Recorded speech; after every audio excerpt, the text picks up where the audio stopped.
All right, it is 7 o'clock, and here we are together on this February evening. Welcome everyone who's here in the chambers and colleagues. Nice to see you again here. We had a few-minute break after our meeting earlier. So I'm officially calling this a business meeting of the Kalamazoo City Commission for Monday, February 5th, 2024 to order. And our first item of business is roll call. Clerk Borling. Commissioner Cooney. Present. Commissioner Decker. Present. Commissioner Hoffman. Commissioner Pradle. Present. Commissioner Wilson. Present. Vice Mayor Hess. Present. Mayor Anderson. Here. Thank you, Clerk Borling. May I have a motion to excuse Commissioner Hoffman? So moved. Motion made by Commissioner, Support. was that Commissioner Pradle that made the motion? Oh, you made the motion. I'm sorry. All right. Motion made by Commissioner Hess, supported by Commissioner Decker. All in favor, please say aye. Aye. Aye. Opposed, nay. All right. Well, we are blessed to have invocation here for our opening ceremony. And I just want to remind people that when the invocation occurs, I'm going to ask people to stand and then remain standing for the Pledge of Allegiance. So Father Bryce Buffenbarger is here from the Annunciation Greek Orthodox Church. Father.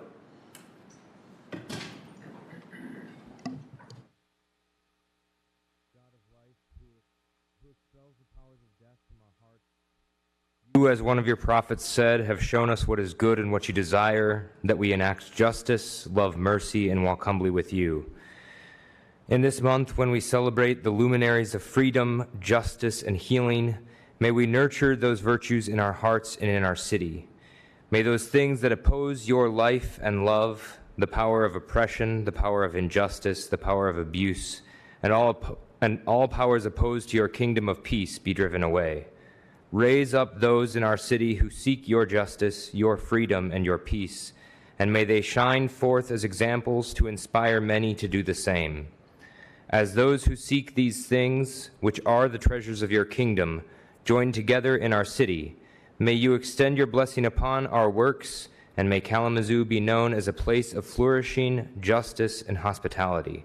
Bless us, protect us, and have compassion on us, O God, by your grace. Amen.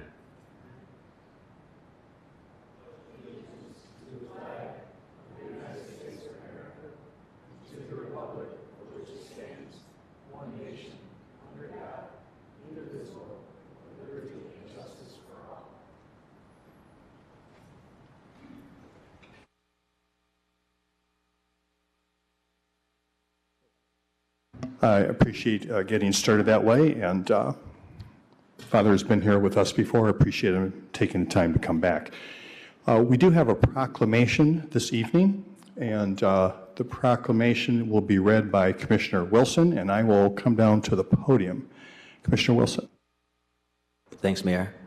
Could I have Ms. Tia Whitley, Vice President of Community and Partner Engagement of Griffin Place, come to the podium, please?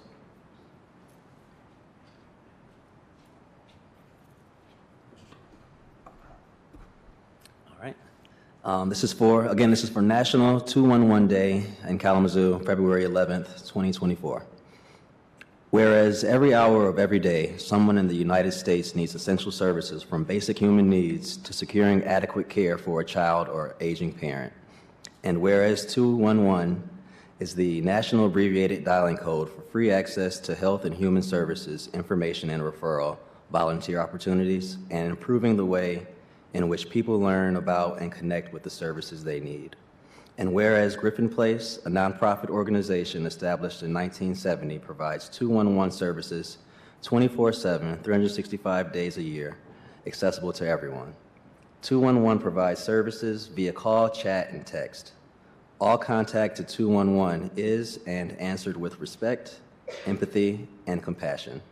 And whereas Griffin Place serves the Kalamazoo community through a variety of programs and services, including 988 suicide prevention and crisis support services, restorative practices, 211 information and referral services, youth services, and numerous community initiatives. And whereas Griffin Place 211 is a leader in suicide prevention in the area, Griffin Place staff are expertly trained in suicide prevention and are fully certified by the American Association of Suicidology. And whereas Griffin Place 211 online database provides information and the right connections with 750 agencies and over 2,700 programs, over 144,050 contacts are handled annually through 211 service connections. And whereas 211 serves as a support system for emergency management to help disseminate critical information, assist people through disasters, and provide a long-term connection to relief and recovery services. Now, therefore, on behalf of the 55th City Commission, I, Commissioner Alonzo Wilson II, of the City of Kalamazoo, proclaim February 11th, 2024 to be National 211 Day in Kalamazoo and commend Griffin Place and volunteers for their continued commitment to the Kalamazoo region. Thanks. Thank you.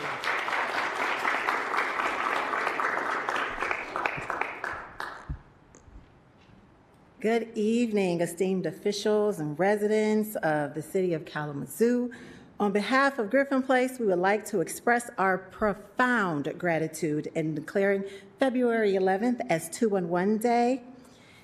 It is a great honor that we share information and a referral line through our 211 service. This recognition is a testament to the hard work and dedication of our team at Griffin Place in providing essential services to our community. So once again, we thank you for this exceptional honor and look forward to continuing our partnership with the City of Kalamazoo. Thank you very, very much.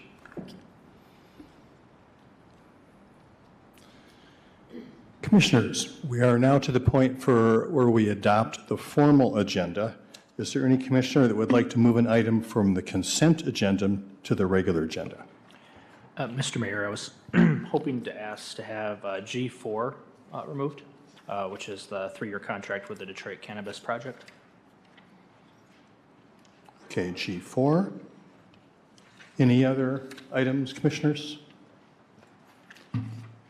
Now is the opportunity for anyone who is here in the chambers who'd like to have an item moved from the consent agenda to the regular agenda. Please let us know.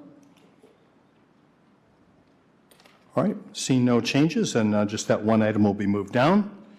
And our next piece of work is communications. Manager Ritzman. Thank you, Mayor. And just want to remind everyone that we have a commissioner staff retreat coming up in a couple weeks, less than a couple weeks. We'll be meeting on Saturday, February 17th, beginning at 8:30 a.m. at the Foundry, which is on 600 East Michigan Avenue. And we'll be discussing starting the process for discussing the 2025 budget. So look forward to everyone's participation and attendance there. Thank you. Thank you, Manager Rispa. Now is the opportunity for public comments on any item. A reminder here that you will have 3 minutes. This is not an opportunity when we dialogue. This is an opportunity for you to present something that you are concerned or interested in making sure that we hear about here in our business meeting. Please come forward. At this time, state your name and whether you live in the city.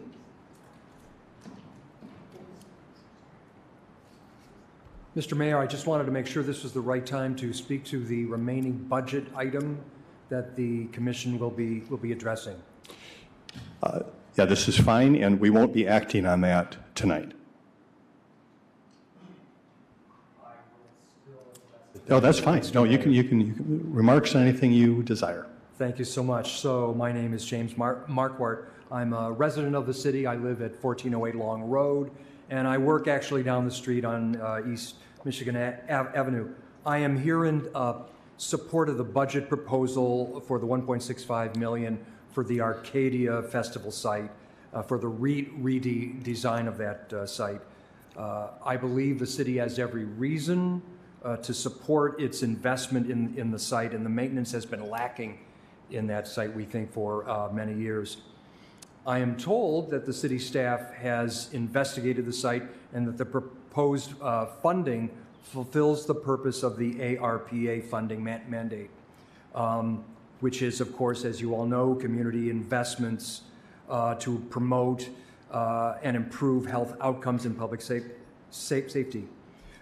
It's concerning for us, as it may be for you too, we hope it is for you too, that private development downtown is being reconsidered.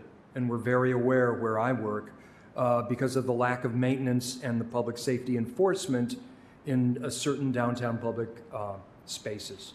So in that regard, we feel this budget proposal is intended to address these failings and promote this, what I would call critical development.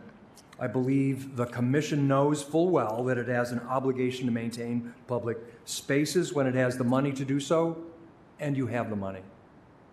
So for that reason, I support the commission approving the proposed budget item for the redesign of the Arcadia Creek Festival Place. Mr. Mayor, I have collected letters from numerous downtown businesses, the owners of Pop City Popcorn, Spirit of Kalamazoo, Terrapin Imports. You all know them. They're on the mall.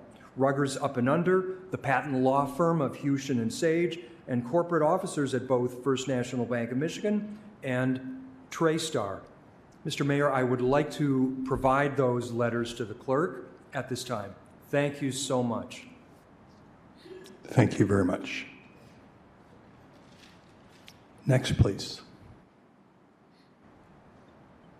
Hello, I'm Jody Dozman. I live in Kalamazoo.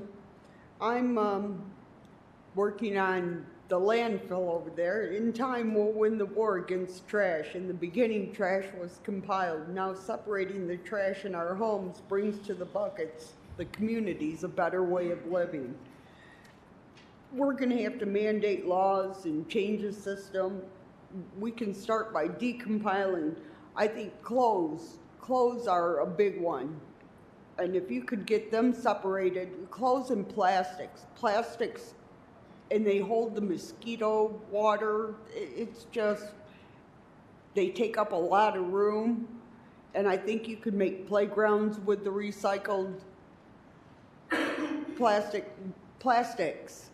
And you could, I'm thinking the football stadiums, you could change the seats, compile some components in there, and it'll stay warm. Then we could use the metal for the spaceships coming into the future. But yeah, so clothes and plastics, it should be separated. And I've got this sun catcher to like help remember separating the trash. So I'd like to give this to City Commission and somehow find a place for it, for that memory, to separate the trash. Thank you. Thank you. Yes. She said, yes. Hi, Mayor, Vice Mayor, and to the City Commission. I've spoken to you a couple other times. I live over at 618 West Ransom, and I'm excited about the process of the new arena being built. And I don't know the future plans, whether there's going to be parking, whether they might buy up parts of my street, or regardless. Two things I want to get across. Number one, the city I know is busy. I wish they would, if they're able to enforce parking and run down vehicles and parking in houses. It's horrific. I'm constantly surrounded by them. I used to live on Jackson Street, and one lady didn't want to buy my house. She said because she did not want to live near Sanford and Son. And I wish that was a joke, but it's not. The other main thing, I want to put a lot of emphasis on, again, I've mentioned the schools, the Kalamazoo Choice.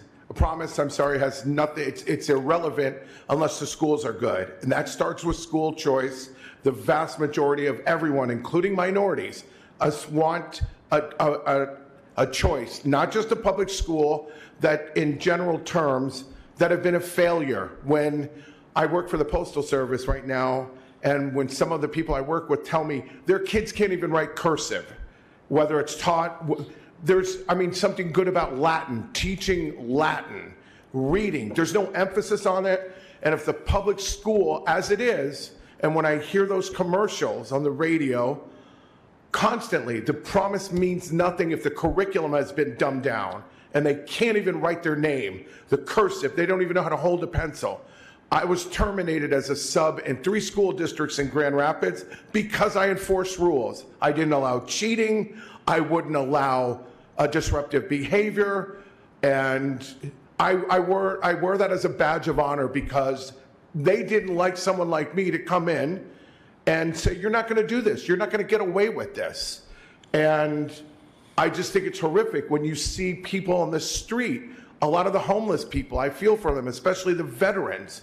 But it all starts, and I know, Commissioner Cooney, you've been teaching pertaining to social sciences for a long time. You know, an education, first and foremost, is the route to get people off, get them to be productive members of society.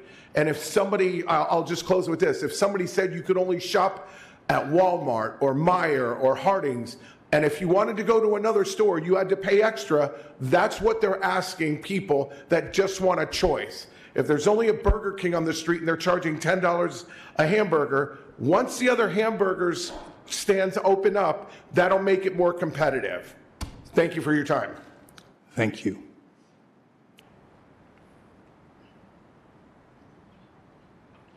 Hi, my name is Jacqueline Woodard. I live at 1906 Crum on the north side. I am here on behalf of the Alma Powell Library, and also what the young man was saying was as far as the education and getting everyone up to par to be equal. We're taking a valuable part of the north side off for our children. I have a grandson. My children are grown, but I have a grandson. We oftentimes visit it. We need to come up with a solution to temporarily keep it there before moving it, and they don't have a home for it to be. And then it's going to take 2 years to find another place, and 2 years for them to find out where the bookmobile will be, because it'll be moving from place to place. We need to come up with a temporary solution to keep it there until we find a solution before we move it.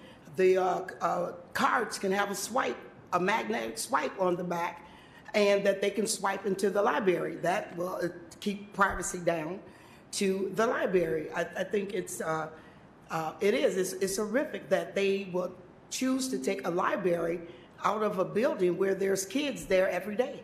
There's parents and dogs there next to the apartments of Interfaith Boulevard.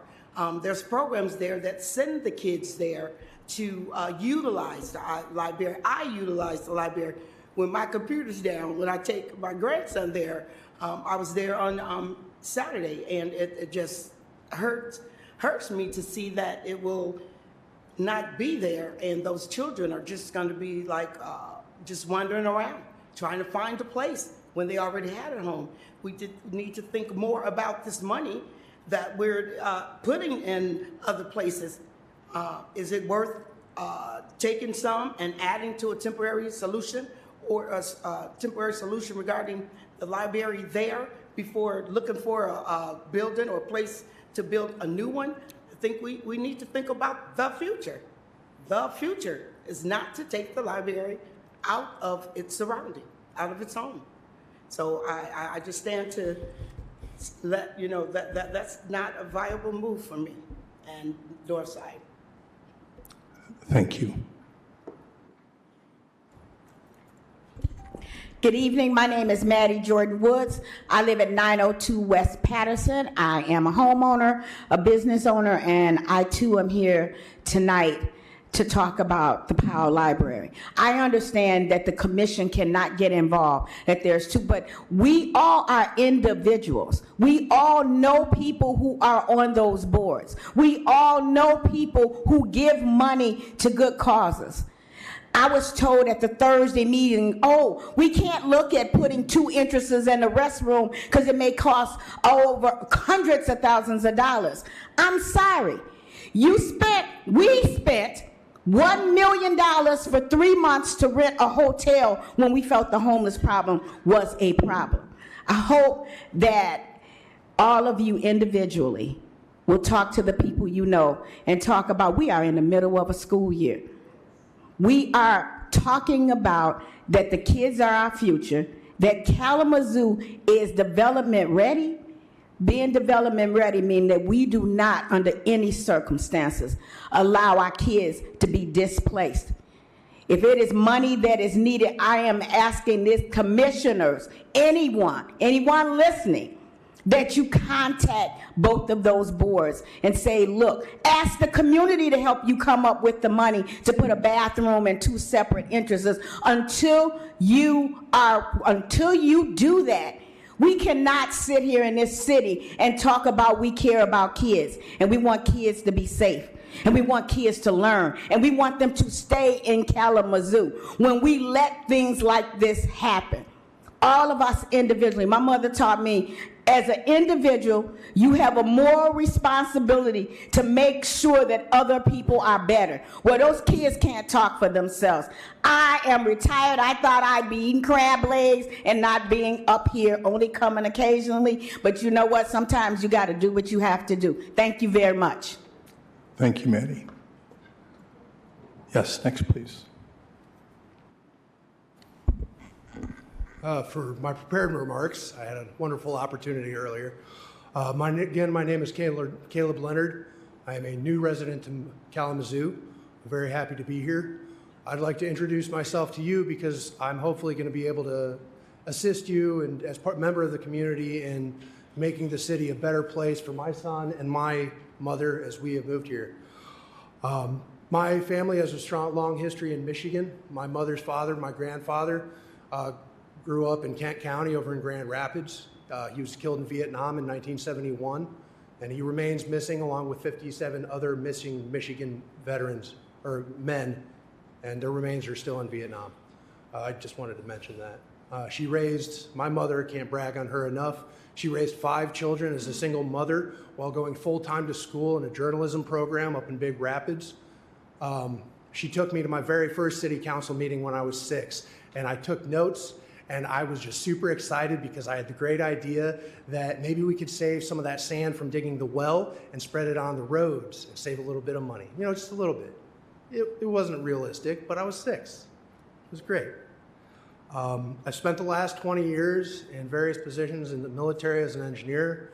I've served as a EIT engineer for a city before, as well as a private contractor briefly. I have a master's in public administration, a graduate certificate in engineering management, and a bachelor's in military engineering. I am currently entering my PhD in public administration. I am here purely for the goal of making my community better, because this is my home now. So use me, ask me questions. My porch is open, I love to have visitors, and I'll talk your ear off. It's very significant to me because I'm a student of history and I feel very much a connection to the old Romans, because they, after 25 years, would earn their citizenship. And today, I want to emphasize the importance of what I have earned and I get to use right now, which is my unrestricted, unfiltered, and unhindered voice of my opinion as Caleb. I speak from my interests and Henry's interests and Tambry's interests and everybody else's interests, and it's just amazing to me, and I just want to acknowledge that. Some of the greatness, and it's great. Kalamazoo's great. I talked a little bit about it before. I can't talk it enough, but I've got 30 seconds to make my most important point, which is coming from the outside with the experience I have. I have substituted in these schools. I substitute in the other schools. I'm coming out. You don't see it. I'm declaring a state of emergency for our schools. 100%. We have 50,000 adults, 7,000 undergraduate students who meet the requirements, 25,900 residents of this city with bachelor's degrees. We can get substitute students in here tomorrow to fill every vacancy, and there are vacancies every day in the dozens. Dozens. These teachers don't need more money because we can't get more teachers in there because it's so stressful. They are crying and breaking down after weeks when they've been preparing for 4 to 6 years to be teachers. They're having mental breakdowns and crying. They're having discussions about whether or not they should report to CPS because that big new bruise on that 6-year-old's face or 12-year-old's face is because he had that emotional issue, a psychological issue he doesn't have treatment for. So- or because, you know what, it's still in the best interest to keep him with his alcoholic father because his crazy drug mother is working. So Caleb, at this point, this meeting is broadcast and your microphone is off. So if you want to come back and speak to this issue again, I mean, that would be great. But at this time, your 3 minutes are up. Thank you. Yeah.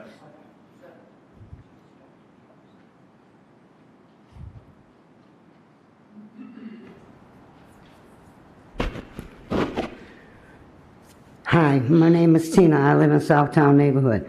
I live in the neighborhood that floods all the time. The streets flood so bad and it's so deep of water. It's deep standing water that floods.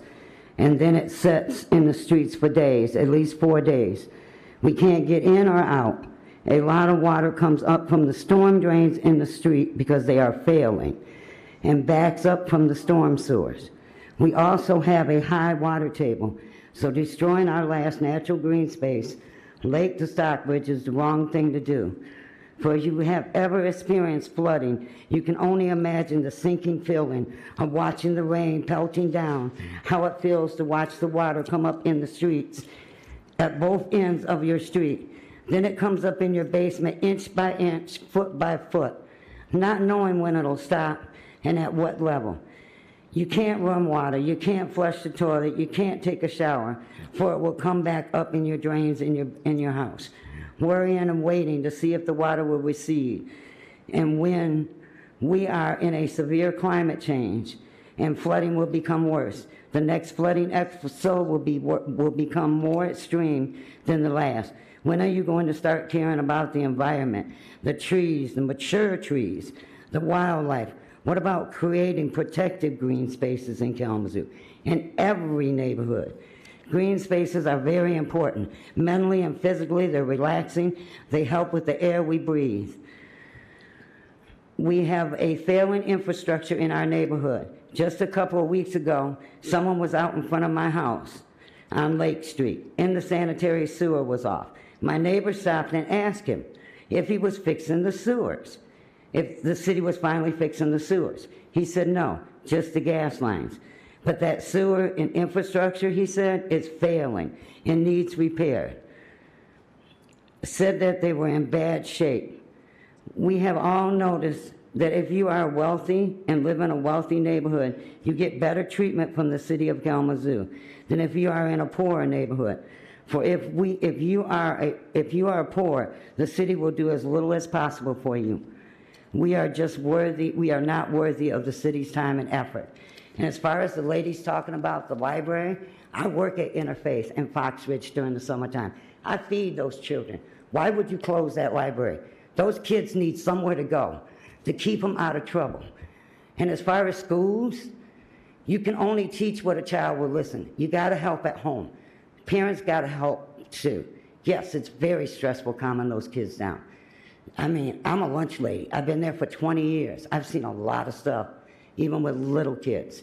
We've calmed them down, we've got them back in line, but it's going to take a whole family to keep them together. Thank you.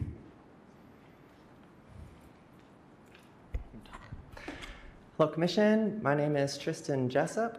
I am an organizer with We the People Michigan Action Fund. I was unable to attend your meeting a couple weeks ago where you had an opportunity to talk about the budget for the ARPA funds. I wanted to extend my gratitude that you have decided to postpone the final decision on that $1.65 million that was originally going to be allocated to secure Arcadia Festival site.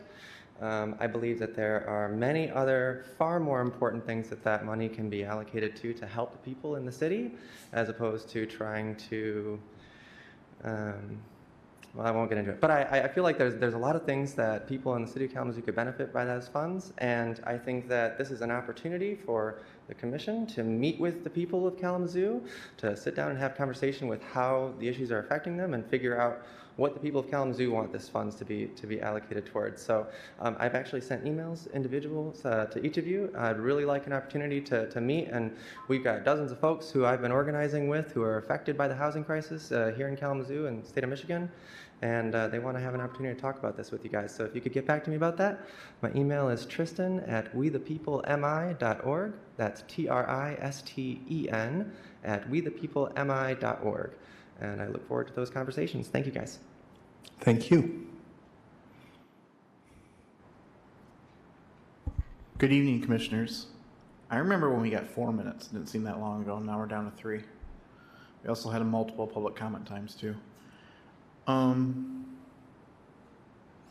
First off, regarding the library on the north side, that's very bad. When I grew up, loved the library. For me, it was a 20-minute trek to go into town to get to the library, but still, that was a huge thing for me, and it really kept me interested in things throughout the summer and some of the things that you couldn't learn in school. Regarding Arcadia Festival site and money, and I understand there's match grants and stuff, there's better uses for this money. We choose where we spend our money. And yes, part of the ARPA funding could be used for people to leave their houses to find something to do as a community, but how are you supposed to leave your house when you don't have one? We aren't doing enough as a community. We can pawn it off on nonprofits. When we do that, we have temporary shelters that have been sitting in storage for how many years now? There needs to be some leadership, and frankly, I see the city staff working great on things, but there's no leadership from the manager. There's really no leadership from the city manager. And it's getting to be, they're just running, doing the best they can, no leadership at all. I mean, Larry Bill, I hate the guy, but he's right, Jim Ritzman needs to go. Thank you. Next, please.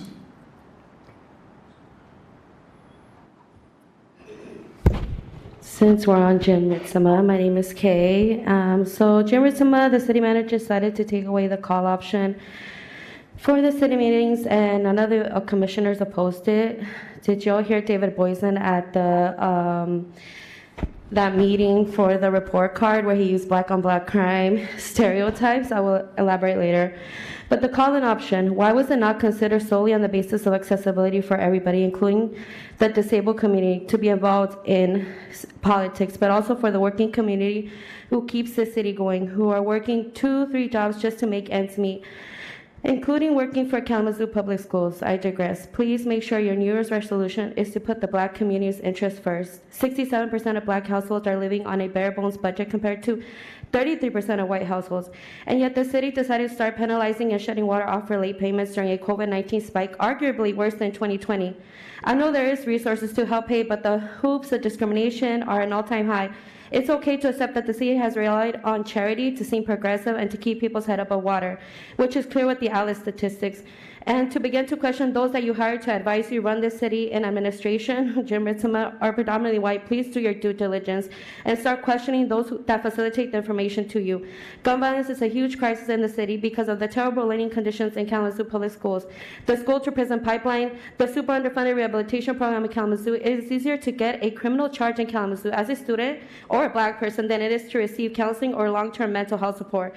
The cherry on this Sunday is that Chief David Boysen is using it as an excuse to racially profile Black people and tack on a resisting and obstructing charge for people questioning their civil and constitutional rights to be in public without being harassed unnecessarily by police. And he gave a warning at this meeting. I recommend you all watch that.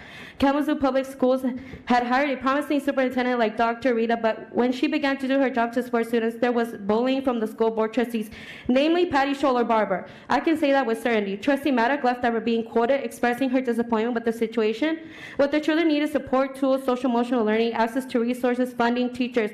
But it is clear the school board and the Kalamazoo Public Administration and those involved in the process of hiring a new superintendent that their goal was to hire a bully. Dr. Slade is a bully, and he bullied me at one of the meetings for calling out the tokens. And even more controversial is that they gaslight white people who are questioning whether it is his threatening approach to absenteeism and many more issues which disproportionately affect Black students are efficient and are actually solutions. The kids deserve better, and explained by Chief David Boyson's answer as to why 70% of resisting and obstruction charges are black people, that children are going to continue to move through the school to prison pipeline if we don't do anything about it. Also, David Anderson, why is Interfaith gonna be closed down? Why didn't you say anything about that sooner? Why do you wait till the last minute? I've seen you at every single meeting waiting for the last minute when you are part of that Live Foundation that manages that. And it's gonna get 200 families are gonna get displaced. Ask David Anderson. 200 families in a housing crisis.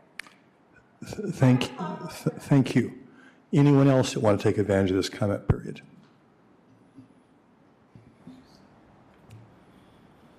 Good evening, Jeff Messer, city resident.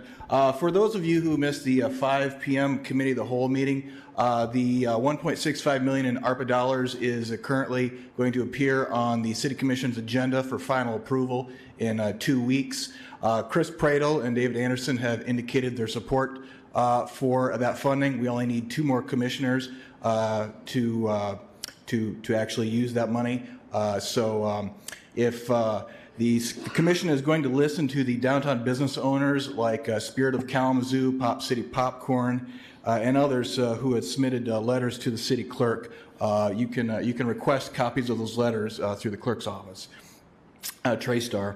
But the city commission is going to listen to the downtown business owners before they listen to the residents, unless we have a large public opposition to that. So the city commission is prepared to approve that in 2 weeks. And if that goes forward, then reconfiguration of the festival site is going to begin approximately this year in October, maybe November. They will put up construction fencing around the site for approximately a year. The first priorities will be to remove the stage, remove the gazebo or promenade, whatever that thing is called, the other dome thing, and the bridge, all of which are places where people shelter. So again, the City Commission is prepared to approve this in 2 weeks, unless you come to the next meeting because you've been silenced at home. You need to come down. The Commission is too easy for them to ignore your emails. You need to come down here in person. If we can get the Commission chamber filled so full that the fire marshal has to ask people to leave the room, that's what it will be necessary to change the Commission's mind on this. Regarding the Kalamazoo Public Library and the closure of the Powell branch, I do want to remind the people that the Kalamazoo Public Library is an independent government entity. The city commissioners don't have any formal authority over the library other than they are prominent individuals in the community. But I do want you to know that the library board does regularly hold meetings on the 4th Monday of every month at 5 p.m. So the next library board meeting will be on Monday, February 26th at 5 p.m. in the Van Dusen Room on the 3rd floor of the Central Library. They held a meeting today. There were 3 citizens there in attendance, 2 of whom spoke, trying to encourage the library to do something different. But I hope you all find that information helpful. Oh yeah, finally, the thing about the fencing of the permanent fencing of the site, that's a quote from Rebecca Kick from early 2020. She said she wanted to fence the site so it could be locked at night. Thank you. Thank you. Anyone else in the chambers wants to take advantage of this public comment period? All right, I'd like to thank everyone that took the time, made the effort to come down here and provide comments. Next is consent agenda. Manager Ritzma. The following items are presented for approval this evening. First is the approval of a 1-year contract extension with PVS Technologies to purchase 100 dry tons of ferric chloride in the amount of $110,200. Next is the approval of a sole source purchase with Resitec Global Incorporated for water system modeling in the amount of $304,934. Next is the approval of a cooperative purchase of 12 public safety fleet vehicles from LaFontaine Dodge through the My Deal purchasing program in the amount of $522,516. Next is the adoption of a resolution approving the First Amendment to the Brownfield Plan for 266 East Michigan Avenue. Next is the approval of the First Amendment to the City Attorney Employment Agreement. Next is the acceptance of a 2023 Bulletproof Vest Program Grant Award in the amount of $25,025 from the United States Department of Justice, Office of Justice Programs. Next is the acceptance of a 2023 Justice Assistant Grant Award in the amount of $127,797 from the U.S. Department of Justice to purchase mobile video recording equipment for frontline patrol vehicles. Next is the acceptance of a 2023-24 grant award in the amount of $25,000 from the Office of Highway Safety Planning for speed enforcement and education. Next is the approval of updated bylaws for the Community Development Act Advisory Committee. Next is the approval of the reappointment of Bobby Glasser to the Environmental Concerns Committee for a term expiring on January 1, 2027. Next is the approval of the mayor's appointment of Kayla Akina to the Historic Preservation Commission for a term expiring on March 31, 2027. Next is the approval and acceptance of an easement from Redwood Comstock Gull Road MIPI LLC for water main installed as part of the Redwood Comstock project. Next is the approval and acceptance of an easement from Hinkle Properties LLC for water main installed as part of the 5933 West KL Avenue building construction project. Next is the approval and acceptance of an easement from HCD Properties LLC for water main installed as part of the 3680 Stadium Parkway building expansion project. Next is the approval and acceptance of an easement with JLI MI Ostimo-1 LLC for water main installed as part of 980 West or North 9th Street building construction project. Next is the approval and acceptance of an easement for Meyer Incorporated for water main installed on 6660 West Main as part of the 980 North 9th Street building construction project.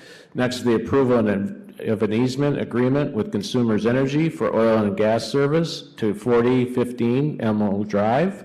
Next is the adoption of a resolution vacating an unimproved segment of West Street lying east of Northwest Nidge Avenue right-of-way between West Kalamazoo Avenue and West Water Street. And finally, adoption of a resolution vacating a 234-foot-long segment of unimproved platted alley between West Street and Cooley Street. Thank you, Manager Ritzma. So Commissioners, the requested action is a motion to approve items 1 through 3 and 5 through 18, postpone items 19 and 20 until February 19th, 2024, and authorize the city manager to sign all documents on behalf of the city. Is there a motion? So moved. Motion made by Commissioner Pradel. Support. Supported by Vice Mayor Hess. Clerk Borling, please call the roll. Commissioner Decker. Yes. Commissioner Pradel. Yes. Commissioner Wilson. Yes, abstaining from 19 and 20.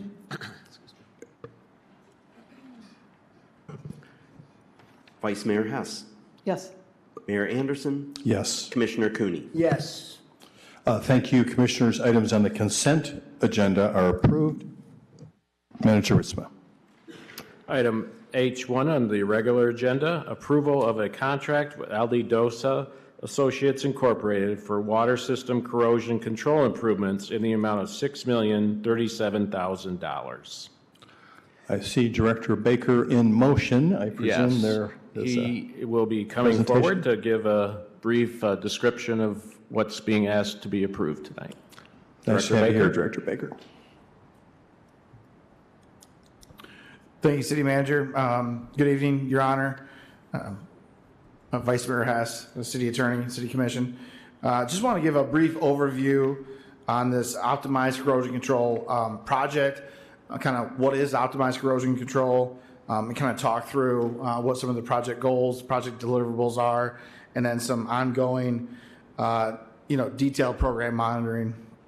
So just to start off with, City Kalamazoo and the regional water system has had corrosion control in place since the 1950s. So this is not a new topic. Optimized corrosion control is an improvement above the current basic corrosion control program. This implementation is required by Eagle. Optimized corrosion control essentially focuses on creating ideal water quality parameters to prevent or reduce corrosion of lead pipes and copper pipes.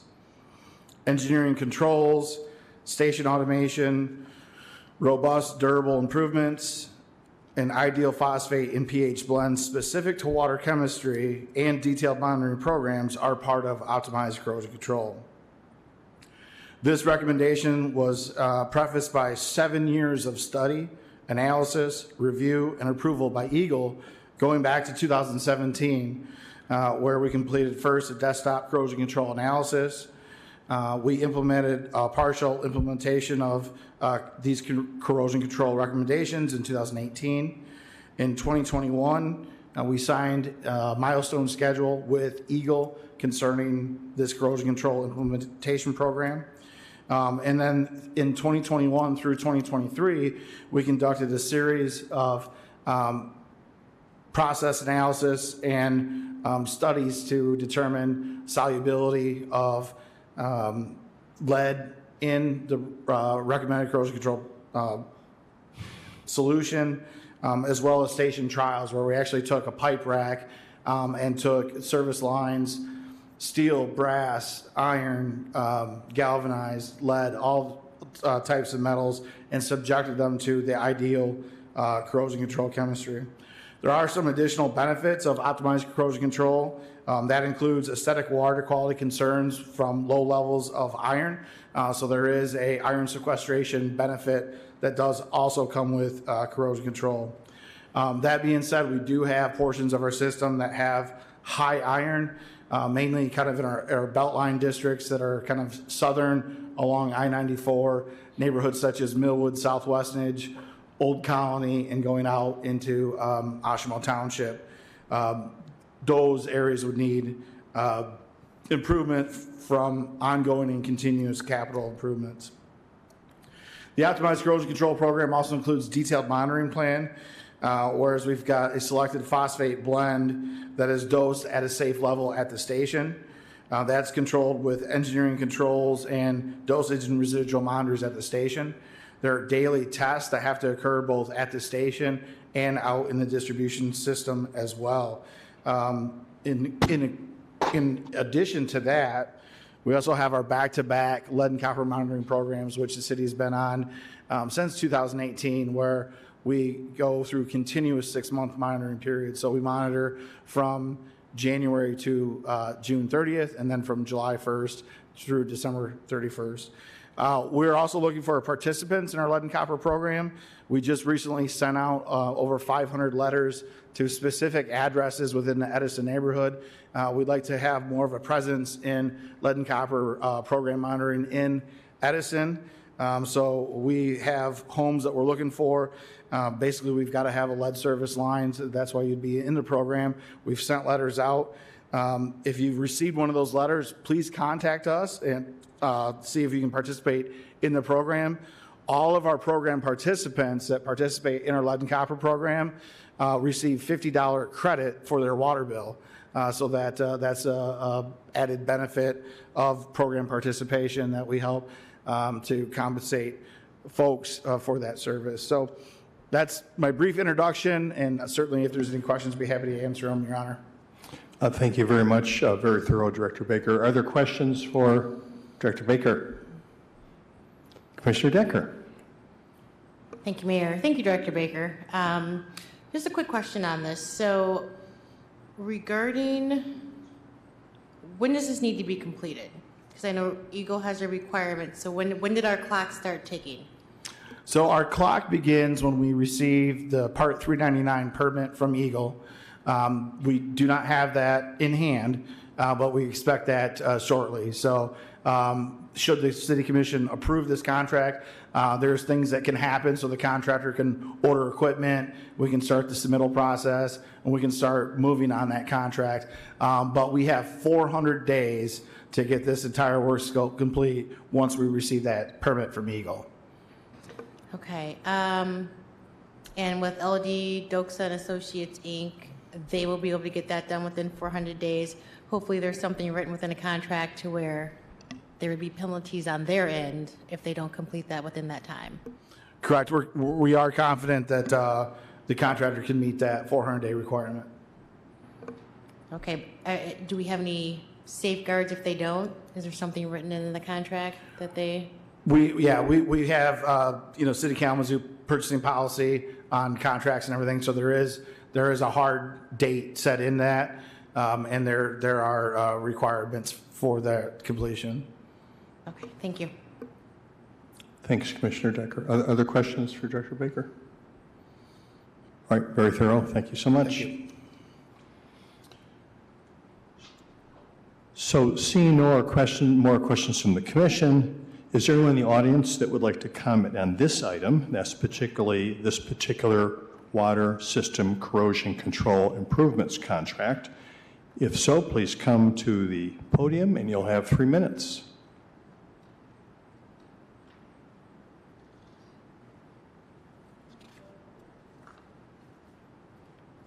Just because nobody ever does, engineers rock, and it's great.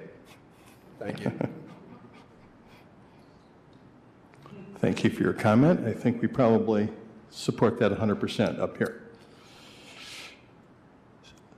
Seeing no more comments, Commissioners, the recommended action is a motion to approve. Is there a motion? So moved. Motion made by Vice Mayor Hess, supported by Commissioner Wilson. Any further discussion, Commissioners? Yeah, Commissioner Pradel. Sure. I had a chance to talk with Director Baker on the phone today a little bit about this, but he did a great job of explaining that, in terms of a hierarchy of how we want to get to things, that, it really, it's, no corrosion control, optimized corrosion control. And this is really like the peak pinnacle of what we're trying to achieve for our water. I thought it was particularly impressive just how much due diligence the team put into the rack testing. He described how all these different piping materials, how we test over a long period of time to see how it's going to respond to our water system and the types of the metals and materials that are currently in our water system. And then one of the really spectacular things about this effort is, aside from being really a requirement by Eagle, it also that iron sequestration benefits from it. We hear from a number of people in the community talking about how that water discoloration, it's not necessarily something that's bad for you to drink, but aesthetically it looks bad. And so this will hopefully have some benefits to that as well. So I will be supporting this. Thank you, Commissioner Pradel. Other discussion? I'll just say then, from my perspective, I really appreciate the focus. I think we're ahead of the curve here on just making sure we're taking care of our water system here in Kalamazoo, being proactive about it. I know there's concern that because of our investments in our system, which we all own together, our operating costs and debt repayment costs are going up, and rates as a consequence are going up. I know that's a burden, and certainly more of a burden for some members of our community. I would also, though, like to remind people that I believe for about 4 years now, we have not been doing any water shutoffs. We basically stopped that during COVID. That is coming back, that if you don't pay your bill, that ultimately could be something that happens. So there are multiple communications that will occur to anyone during that process if they find themselves unable to pay their water bill. And on every one of those communications, and some of them both on the front and the back of that communication, is information related to how to get in touch with the Community Action Agency for assistance in paying your water bill. Nobody on the Public Services team wants to go out and turn people's water off, period. That is not a pleasant thing to have to do. So just a reminder, there are options available. I know there's work by the team to try to make further options available, perhaps in coming years, but now those options are available for assistance. And I just want to say thank you, Director Baker, and your entire team, for focusing on this really, really important work. Clerk Borling, will you call the roll? Commissioner Pradel? Yes. Commissioner Wilson? Yes. Vice Mayor Hess? Yes. Mayor Anderson? Yes. Commissioner Cooney? Yes. Commissioner Decker? Thank you, Commissioners. The motion passes. Next item on the regular agenda, City Manager Ritzma. Item H2 is approval of a cooperative 10-year agreement with Axon Enterprises through the Sourcewell Cooperative Purchasing Program for body-worn cameras, in-car cameras, tasers, and unlimited off-site digital storage in the amount of $9,712,076.18.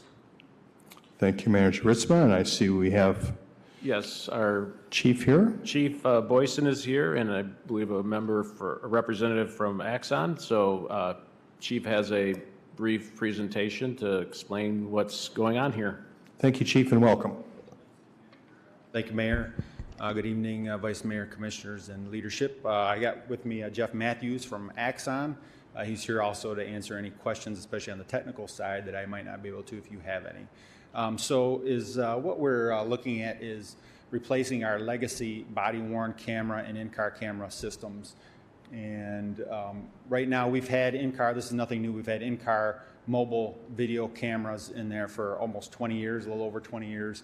And we've had body cameras in use since 2016 in the city of Kalamazoo. The current system that we're using is WatchGuard, and it's really end of life. It is no longer supported. The data is no longer supported. And we're having a lot of equipment issues, and it's breaking down at unacceptable rates, and it's hard to fix as it's outdated. So we have been looking for the last couple years to replace that system, and we settled on Axon, which covers a lot of our needs relating to not just body-worn cameras, in-car cameras, but other things as well that I will go over. So again, we're looking at replacing body-worn cameras for 219 officers. So all of our officers that are in contact with the public can have a body-worn camera, and replacing the mobile video cameras in 61 frontline patrol vehicles as well. It's really critical for everything we do to have increased transparency, accountability, officer safety, and really reduction in liability to the city. As you all know, we do a lot of high-risk, dangerous work at public safety, and it's very important to have all of those interactions captured on video. So the other thing that this has, and again, technology evolves over time. This technology was not available in 2016 when we got body cameras. But one of the things that the current system we have relies on is the officer to hit a button to turn on that body camera. And one of my worries is that there could be a sudden interaction where we have to use deadly force or maybe use a taser, and the officer in the heat of the moment forgets to hit that button. Because we are human, we will make mistakes. The one thing I like about this Axon system that kind of really sold it for me is this allows the officers, as soon as you draw your gun or taser, your body-worn camera automatically activates. Not only does it automatically activate your camera, but any officer that are nearby you, it will automatically activate their camera as well. So it's just another layer of insurance that we'll have that any interaction like that will be properly covered and recorded.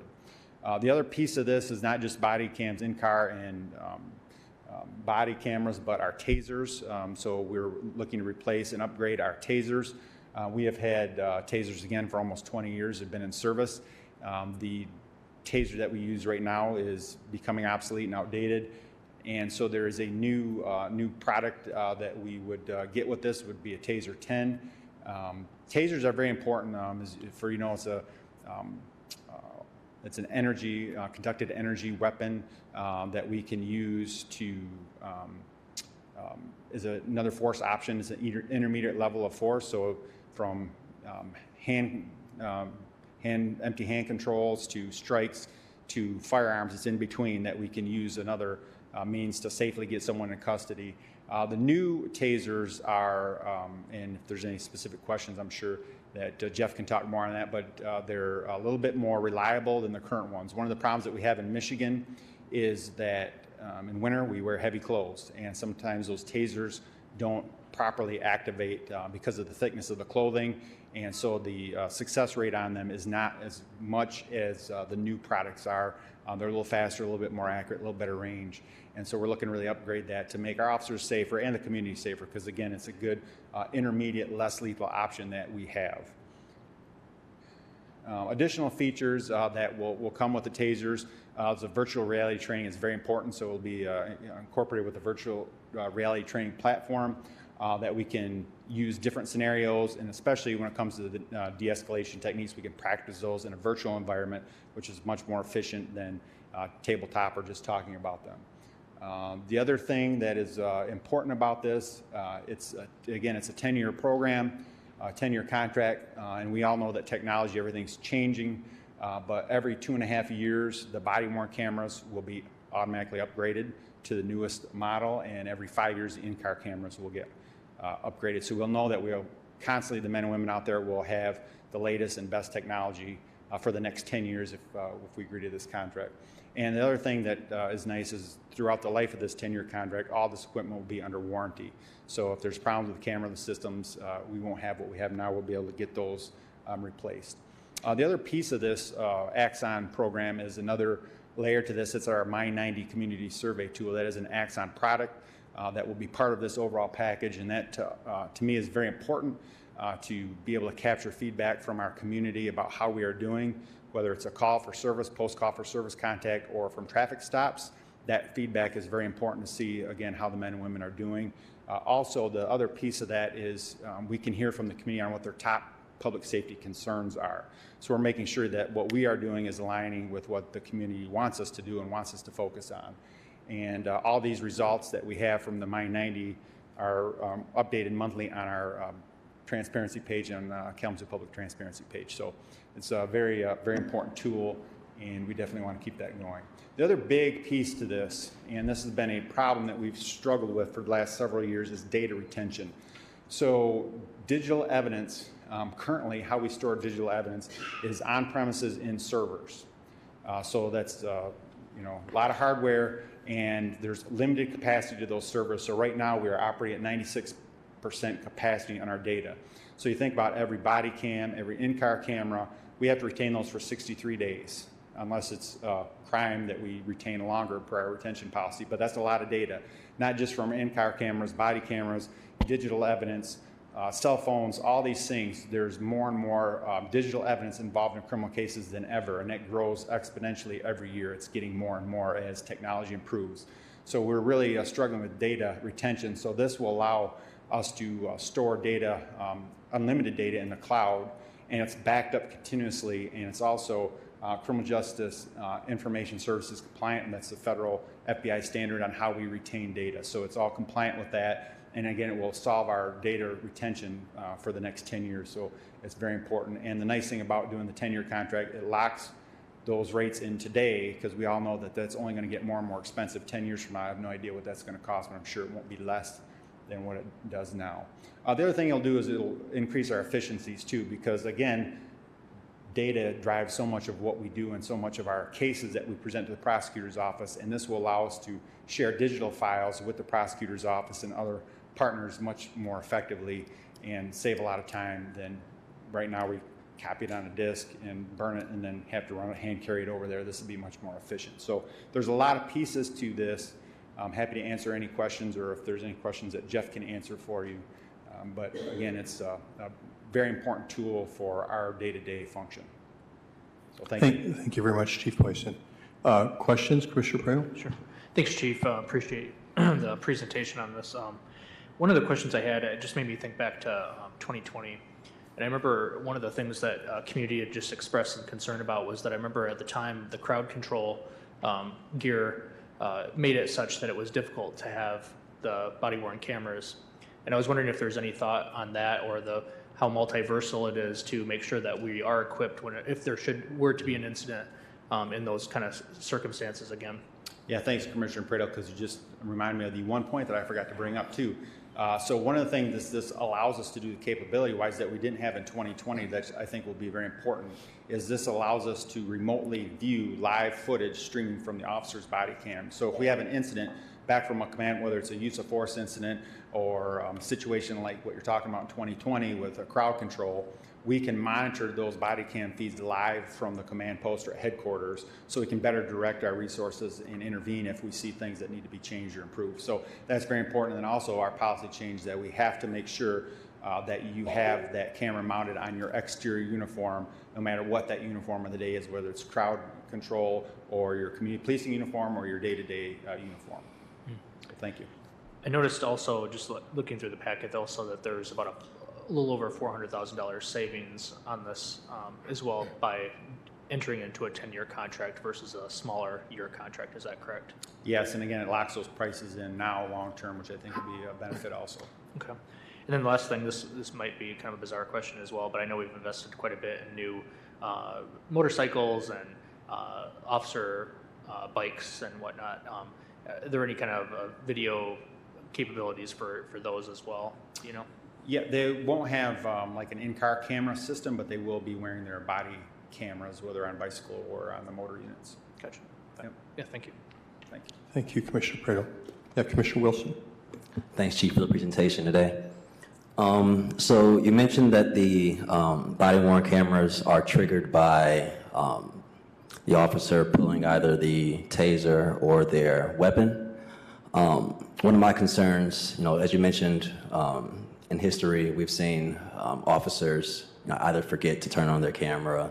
One of my concerns with the gun or taser draw trigger is that we'll be unable to kind of see the lead-up escalation to that point. Will there be any protocols either protocols in place, or are there features on the new technology that'll allow us to capture that lead-up escalation as well? Yeah, thanks, Commissioner Wilson. I'm glad you asked a question that Jeff came all the way here to talk to us today, and I think that would be a technical question that he might be able to answer better than me. So I'll turn over to Jeff Matthews from Axon.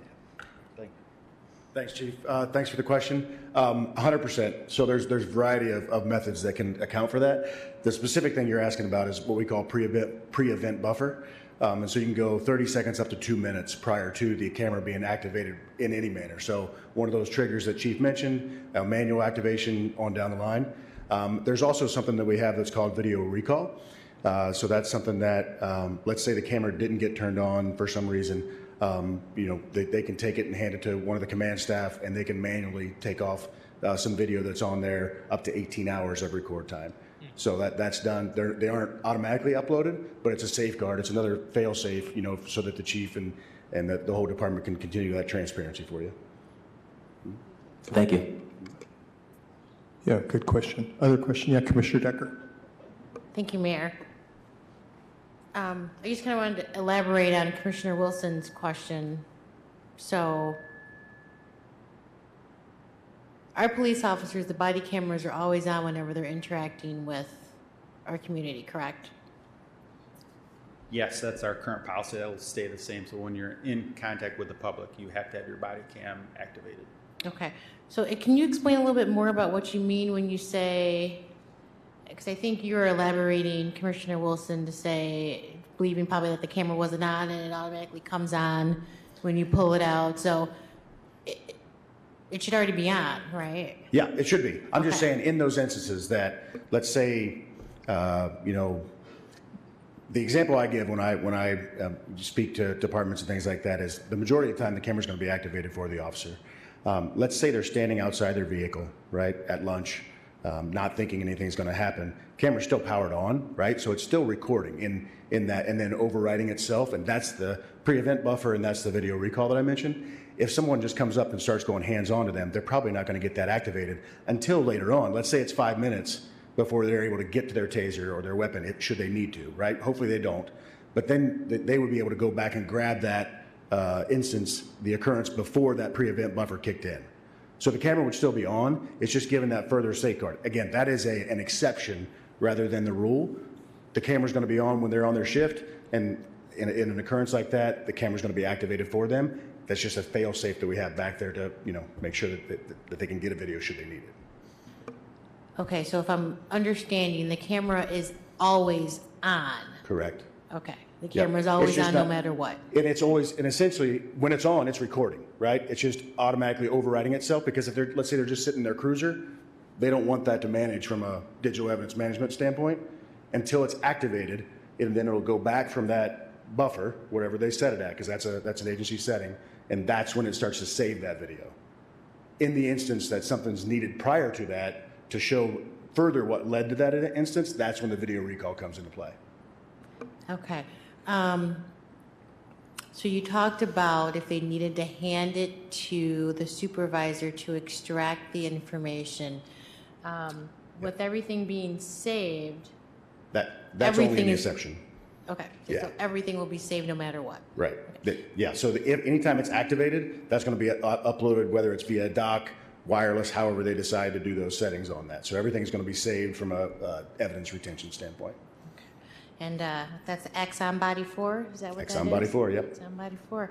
So then my next question then too is when you talk about storage, Chief, I'm not sure, I probably have a question for you too. Sure. What happens if we don't renew our contract with you in 10 years? What happens to all of that data? Let me take that right, yeah. So it's in every contract, it's in the contract that's out there. There's 3 different methods essentially to get the evidence off. So manually, right? IT or whoever can drag and drop videos to wherever they want it to go. They can do it in bulk. We have what's called Open API, technical term to grab loads and loads of videos and put up to wherever they want it to go. That's written into the contract. And then the third service would be if they want to do a kind of white glove service, which would be a pay service that we would do all that. But that stuff's written in every contract on there. The evidence, just to compound on that, is owned by the city. We can't even access it unless they give us permission to do that. Like if they need help with something on down the line. So the evidence is, and that's stated in every contract as well, is owned by the city, not Axon. Okay, thank you for that. And I was just looking at some stuff here on Axon. Chief, would your team be responsible for putting the information on the page, or is that going to be Axon's responsibility? If they're getting all the data, who's going to be updating that transparency page? Oh, for the My90? That will be us still. Yep, we'll continue to do that same way that we do now. And hopefully with the new system, we'll be able to automate that more. Now we have to manually put that in PDF form and put it on our page. Whether some of the stuff we use is Power BI, which automatically updates that. So hopefully we'll get to that. But right now we manually have to put that in PDF form and put it on our page once a month. Thank you. What kind of training do you guys have? How thorough is the training when it comes to using these specific Axon Body 4s and the tasers? And how often will our officers be trained on these and how to use them? Yeah, the training will be ongoing, and we've demoed the new products and got to work with them a little bit. But once we switch over, we will have mandatory training for obviously the Taser 10s. It's a little different than the current tasers, and then the body cams will be, it's similar, but the operation will be a little bit different, so we'll make sure that all our officers are trained on that.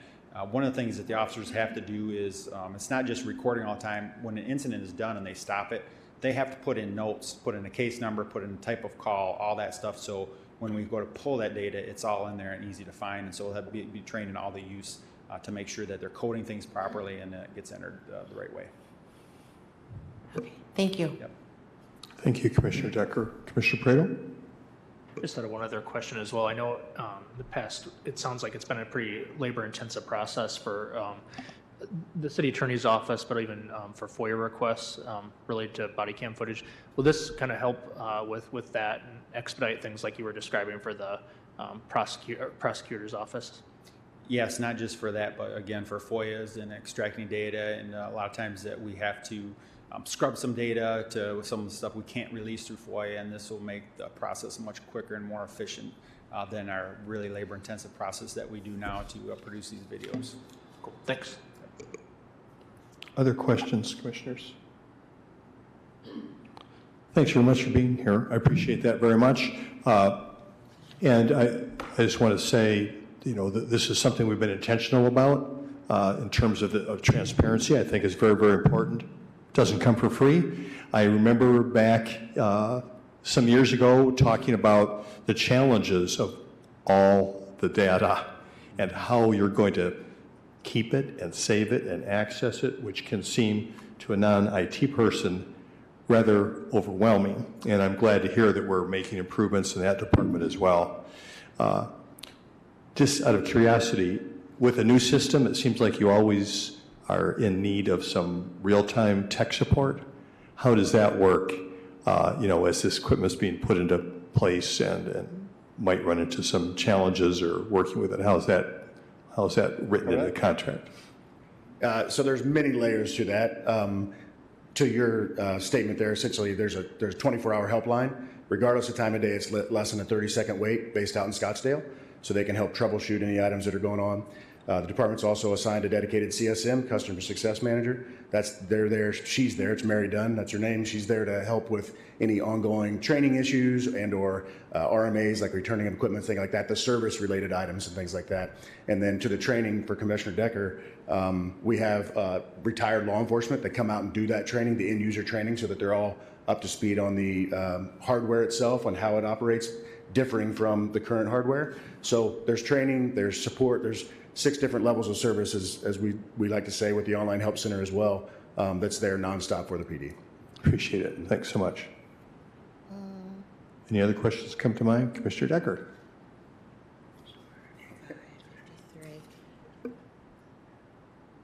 Just more of a comment for Chief Boyson.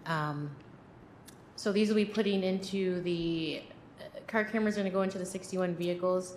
Are we going to allocate these for the new vehicles that we just approved purchase for? Yes, they'll go in, going forward, they'll go into all of our new vehicles as well, including these 12 from tonight. Okay, thank you. Yep. All right, thank you. Thanks again. Thank you. Thank you. This is the opportunity for anyone who's here in the chambers to comment on this item. Please come forward. You'll have 3 minutes to comment on Axon Enterprises contract. Yes. My name's Zachary Laffester. I live in the city. I've FOIA requested a number of body cameras from this, videos from the city, as well as the county, which currently runs the Axon system. I'm not sure if this is the same exact camera that you guys are bidding on right now. I will say, or that they're bidding on providing you.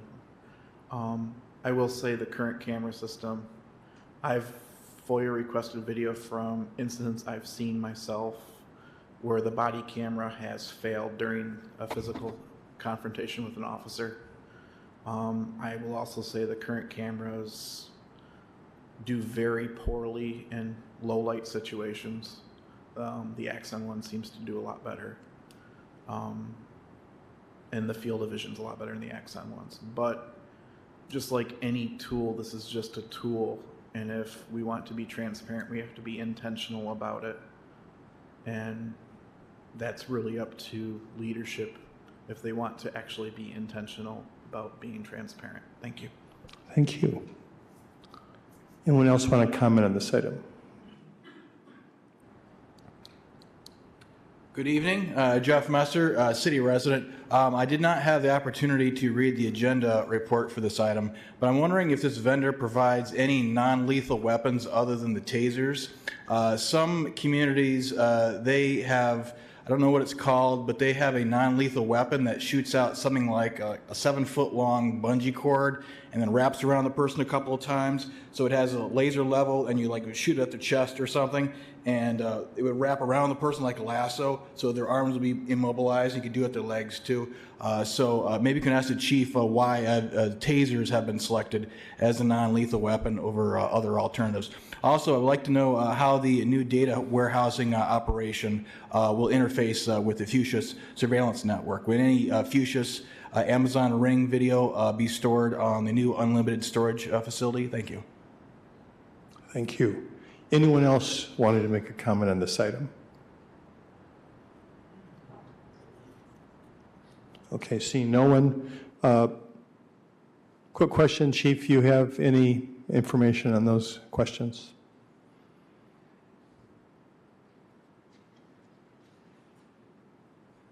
Yes, thank you, Mayor. The stuff he's referring to, where they wrap a wet web around you, it's referred to as a bolo wrap, and it is a product that hasn't been truly vetted very well yet and has not been proven to be as effective as a taser. The taser reliability is about 90%. I don't think that equipment is there yet. The technology isn't there yet, so that's why we didn't look at that one. The other piece of that is the data retention.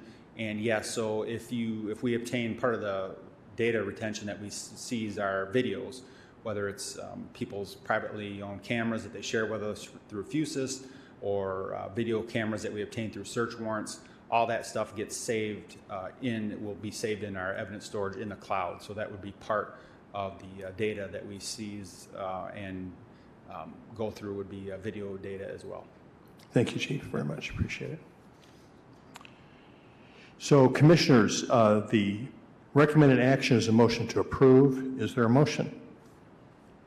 So moved. Motion made by Commissioner Pradel. Support. Supported by Commissioner Decker. Other discussion, Commissioners? Commissioner Pradel. Mr. Mayor, I have to say I'm super impressed by the whole premise about how it's triggered by removing the taser or a firearm from the belt, not just on the person's camera, but the fact that it's the vehicle camera surrounding officers who might be around there. I think that's a really unique feature, and I think one of the best ways to build transparency to build trust is transparency, and I think this is just an added layer to that as well. So appreciate bringing this kind of unique technology forward for us to use for our public safety. Thank you, Commissioner Pradel. Other discussion? Seeing none, Clerk Borling, please call the roll. Commissioner Pradel. Yes. Commissioner Wilson. Yes. Vice Mayor Hess. Yes. Mayor Anderson. Yes. Commissioner Cooney. Yes. Commissioner Decker. Yes. Thank you very much, Commissioners. The motion passes. We now have one more item on the regular agenda. It was item G3.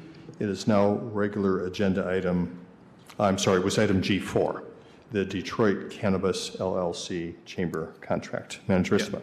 Approval of a 3-year contract with Detroit Cannabis Project LLC for establishing and administering a social equity cannabis chamber in the amount of $900,000. Thank you, Manager Isma. I see you've got Yes. team member up here who can speak to this. Yes, we have our Community Planning Economic Development Director, Antonio Mitchell, and members of his team are here as well. Thank you, Director Mitchell. Nice to see you. Good evening, everyone. Thank you, Mayor, Vice Mayor, City Manager, City Attorney, and Commissioners for having us here. In 2022, I came and gave a presentation about this initiative for this equity initiative of dollars that we have that we capture through pretty much the taxes and the sale of cannabis in our community, and how would we try to incorporate, as I say, sharing the wealth and open up opportunities for residents, in particular our SBK Shared Prosperity neighborhoods. This is that day, as they say. Pretty much we did RFP that we put out into the community, and the organization here in Michigan, the Detroit Campus Project, won that award to implement the RFP, to be our representative for our campus chamber, and to really work with our existing industry to be more, as they say, equity focused, and to also work with staff to assist the community be more educated and take advantage of these opportunities. So we are here to answer any of your questions. We do have a representative from the Detroit Campus Project as well that can answer questions directly on what they've been doing on the east side of the state, and what they bring to the west side of the state to help us implement this initiative. So we're open to questions. Thank you, Director Mitchell. Questions from commissioners? Commissioner Pradel. Thank you, Mr. Mayor. Director Mitchell, thanks for being here tonight. So I had a few questions here, if you don't mind. I will first precurse this by saying, when you mentioned a while ago that you were going to put out this RFP to create a cannabis chamber, which doesn't exist, and there's very few examples to draw from, I was highly, highly skeptical. I'm like, where the heck is he going to find somebody that's going to do this without kind of BSing their way and making this work? Just kind of doing some research in terms of the entity that submitted a response to the RFP. I'm highly impressed in terms of the work that they're doing, and I think that I was shocked. I mean, it almost to a T about the needs that we have as a community in that RFP. I noticed in the response they talk about having an office in Lansing. I was just curious, does that mean that they're currently doing something similar in Lansing? I can let them answer that question. Also in Detroit, we're not mirroring what they're doing in Detroit. Like you said, Commissioner Pradel, we have a specific component that we want them to focus on. They do more than what we're asking them to do, which opens up opportunities for the future. Our initiative is pretty much open the door for opportunities, for job opportunities for the core city members, and working with the businesses to be more transparent in their objective in how they're hiring, and also other educational components that they're quote unquote bringing to the community. The issue most of the time is that they don't have staff to do that. So we're removing those barriers and creating pretty much our own staff to assist them to be more productive that way. As I pretty much spoke to staff, I want to get away from any excuses that may pop up on why you're not being very effective in this area. So if we're using our dollars, city government dollars, to close those gaps, to make more opportunities for our residents, that's what we're going to do with these dollars. Okay. And, just with the, accolades I gave them in terms of just how impressed I was with the work that they're doing. I did have just some questions that came up, and I imagine other people in the community might feel the same way. One of them is just, to have an entity that's not from the area come in and, I guess, learn our community, learn our neighborhoods, learn our local businesses. It's kind of a tall order for somebody, and I just kind of curious, about how that gets accomplished, when you're 2.5 hours away. The other part of it as well is just in terms of capacity. We have a lot of cannabis businesses in the Kalamazoo area, and so that's a lot of people to get to know and learn from. But also, when you add in the time of like regular report-ins, it says in the contract, monthly report-ins with city CPED manager, and and that sort of thing. I'm kind of just curious about the capacity to do that heavy lift, especially initially the first year or two. I'm going to let you repeat your questions for the director, Rebecca Collette, to come up and answer those questions directly to you. Cool. Good evening. Hey, Rebecca. It's my privilege to travel from Detroit up here to Kalamazoo. Thank you for the opportunity to answer your question. Before I answer your question, I wanted to just give a quick intro. The Detroit Cannabis Project is a technical assistance, social equity educational program and ecosystem. We focus on entrepreneurial training, workforce development, and community engagement. My team and I started DCP because as a minority cannabis operator myself, I noticed the disparities of equity in the industry. Although there are many barriers of entry into the cannabis industry, especially for those most harmed by the war on drugs, Black and brown communities, we know education could alleviate many of those barriers. Over the last 3 years, we have educated over 300 social equity community members around Michigan, including Lansing, Detroit, and other small urban communities like Muskegon. We have led community educational workshops, entrepreneurial training, job trainings, and apprenticeship programs. We have a plan to engage with the local community by working with current cannabis businesses, many of them which I know, community organizations, and neighborhood associations to get to know this local community. We already have a plan, and we've already engaged with a couple of local nonprofits. We also plan to collect data metrics quarterly to measure the effectiveness of our program in community engagement. Just in case something isn't working, year 1, year 2, we can make some alterations to our community engagement to affect the community more effectively. Personally, I have been in the legal cannabis industry for the last 7 years. I'm an owner and operator in Detroit and in Lansing, Michigan. I'm also a national leader of equity advocacy in the cannabis industry. I'm on the board of both the National Cannabis Industry Association and the Minority Cannabis Business Association, both of which are the largest cannabis advocacy groups for business and minorities in the U.S. Thank you for the opportunity to introduce myself and our company. To your particular question, we have entered communities where we weren't from. For instance, Muskegon and Lansing, we aren't from those areas, but we have a community engagement plan. Even though Kalamazoo is not Detroit, a lot of problems and issues are similar. So we have a plan of engaging with local churches, local community organizations, block clubs, and other business leaders to get our information out there, to get our programming out there, and really to build connections and let the community know that these programs will soon hopefully exist. In terms of just the staffing capacity, are there? Yes.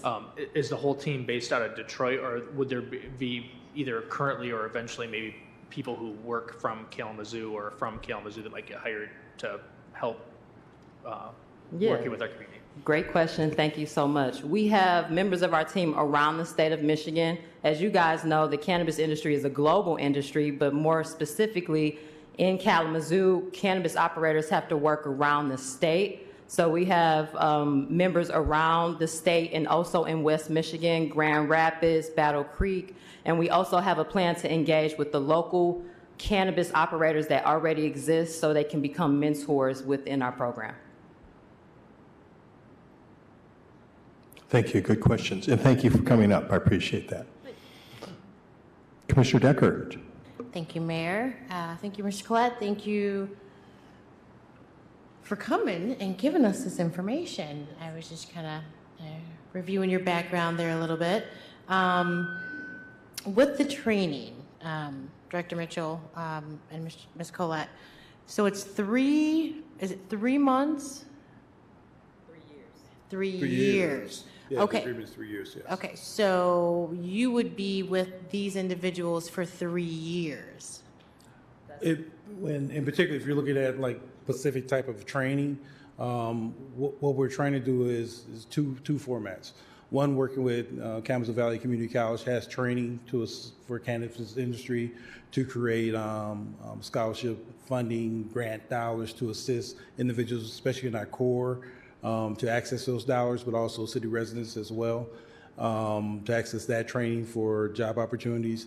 But we also want to work with the industry through the chamber, through Rebecca, to connect with the companies to open up on-the-job training as well, opportunities to assist in that process. And then there would be hopefully some additional training that hopefully the chamber could do, working with the cannabis industry specifically in those areas, and then hopefully open up additional training opportunities at KVCC as well by working with the chamber and the industry as well here locally. So that they wouldn't take a person through training for 3 years, just to be clear on that. There would be specific training that the individuals would be able to access. Okay, thank you for that. And then I also kind of, piggyback off what Commissioner Prado was asking. There's a lot of funds to get this going. Mm-hmm. And I know there's individuals and communities within the city of Kalamazoo that would like to break into this that have not been able to because of certain barriers that have been there. So I guess I'm wondering, sometimes I feel as if individuals have better hands-on experience. So I know we have the KVCC in their area, but I'm really hoping also that there would be, a lot more of training and hands-on experiences here within the city of Kalamazoo. Just as I review the training that was done for Detroit, a lot of those are on Zoom.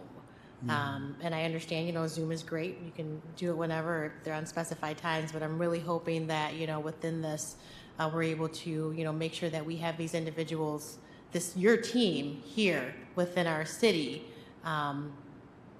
often to be able to do these trainings. Thank you, Commissioner. Yes. I wanted to follow up comment, Commissioner Decker. I appreciate that comment. And many people outside of the cannabis industry don't know that the barriers are really high, so it takes a long time to even learn the supply chain of the cannabis industry. And our program is really a tiered approach. In the beginning, many members of the community that look like me are really green, not to be funny, but are really green about the cannabis industry. So we have to take them through really intro to cannabis, which a lot of that can be on Zoom. And the reason that we do that on Zoom is really for accessibility reasons. Many members who want to enter the cannabis industry, they struggle with transportation and consistent childcare. So we did not want that to be a barrier for people to access our programs. So that's just step one. Once they learn about the cannabis industry, once they learn about the different license types, once they learn how they all work together, then they are presented with the opportunity to have on-site apprenticeship training, on-site job training, or even in-person, what we call office hours, where they can talk in person with a subject matter expert about specific cannabis operation questions that they have. But it's a tiered approach because through experience, we've learned so much in the beginning can really discourage people from entering the industry. Thank you. Thank you again. Yes, Commissioner Wilson. Thank you both. Thank you, Director Mitchell. So I had a question regarding the program.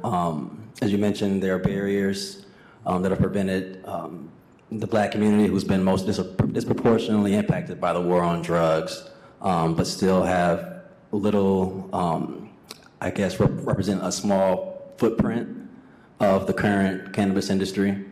One of the biggest barriers being seed capital.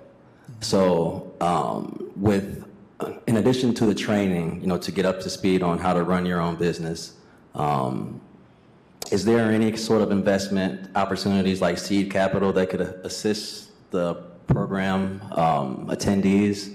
And then my second question is, I don't know if it's too early in the program, but I'm going to say,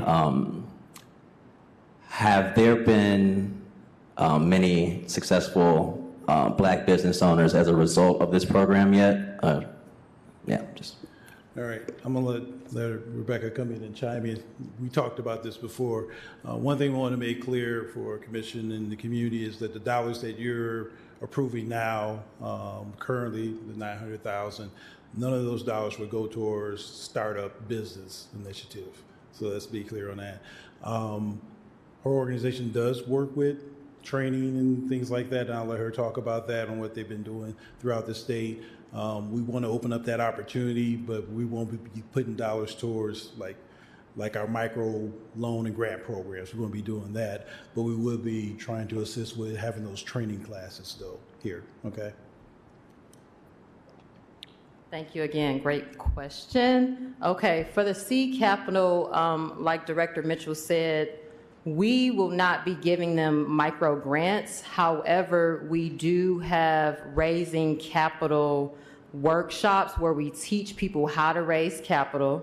We also, in the past, we've also created opportunities for them to be introduced to investors or potential partners, having like a speed dating networking type of event where they come as the entrepreneur and they're able to meet a panel of investors and introduce themselves. We've also hosted pitch competitions where we've invited members from the investment community to come and hear these minority operators talk about their business plans. So we really create the ecosystem for them to get introduced.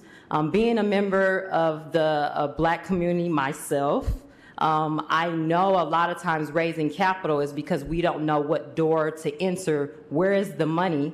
So that barrier we try to alleviate by getting them in the money room, and it's up to them for them to go around and introduce themselves and really provide a business pitch.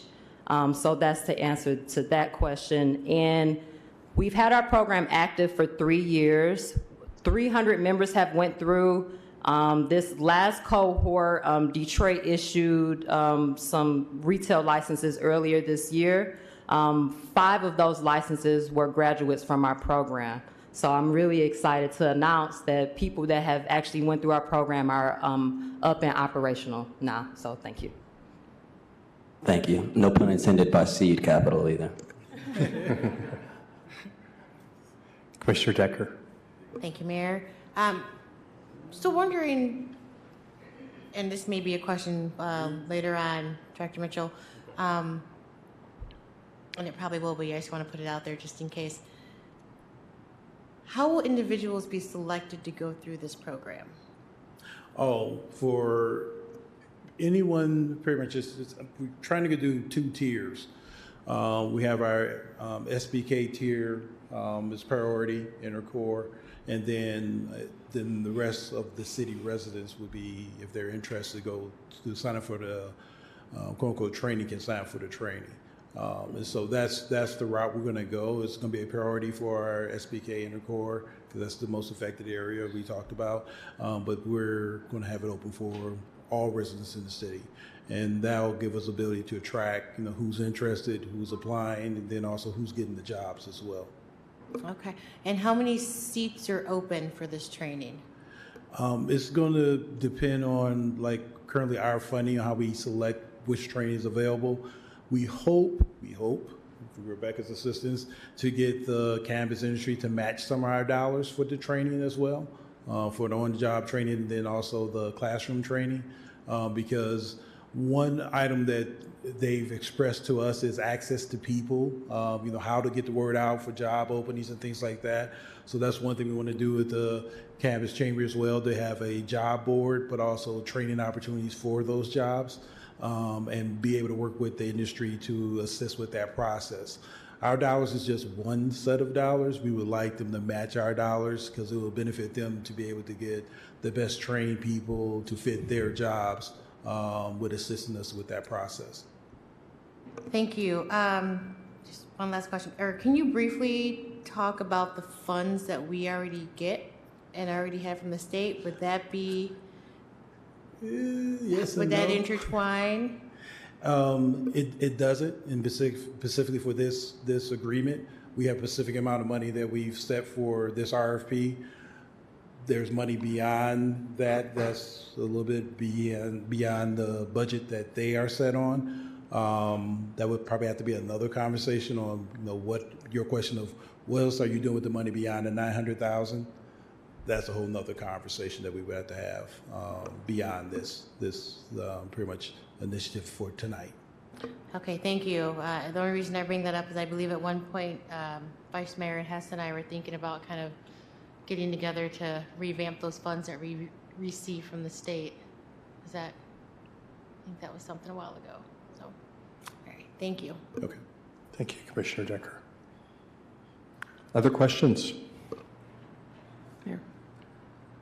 Commissioner Hess. Not necessarily Vice a Mayor question. Hess. Not necessarily a question, but Director Mitchell, I remember when we first started putting this the ordinance, the cannabis ordinance together, it was kind of a pipe dream to have this available, and here it is. And this is yet another reason why I'm going to shout it from the City Hall, the top of City Hall, that we are an education city for everything. We are educating for the industry, we're educating for equity, and it's available here in Kalamazoo. So thank you for your work on this. Thank you for coming from Detroit to be here with us, and we look forward to working with you. And I would just like to thank the mayor, vice mayor, commissioners for challenging our department to bring this forth. It was a challenge.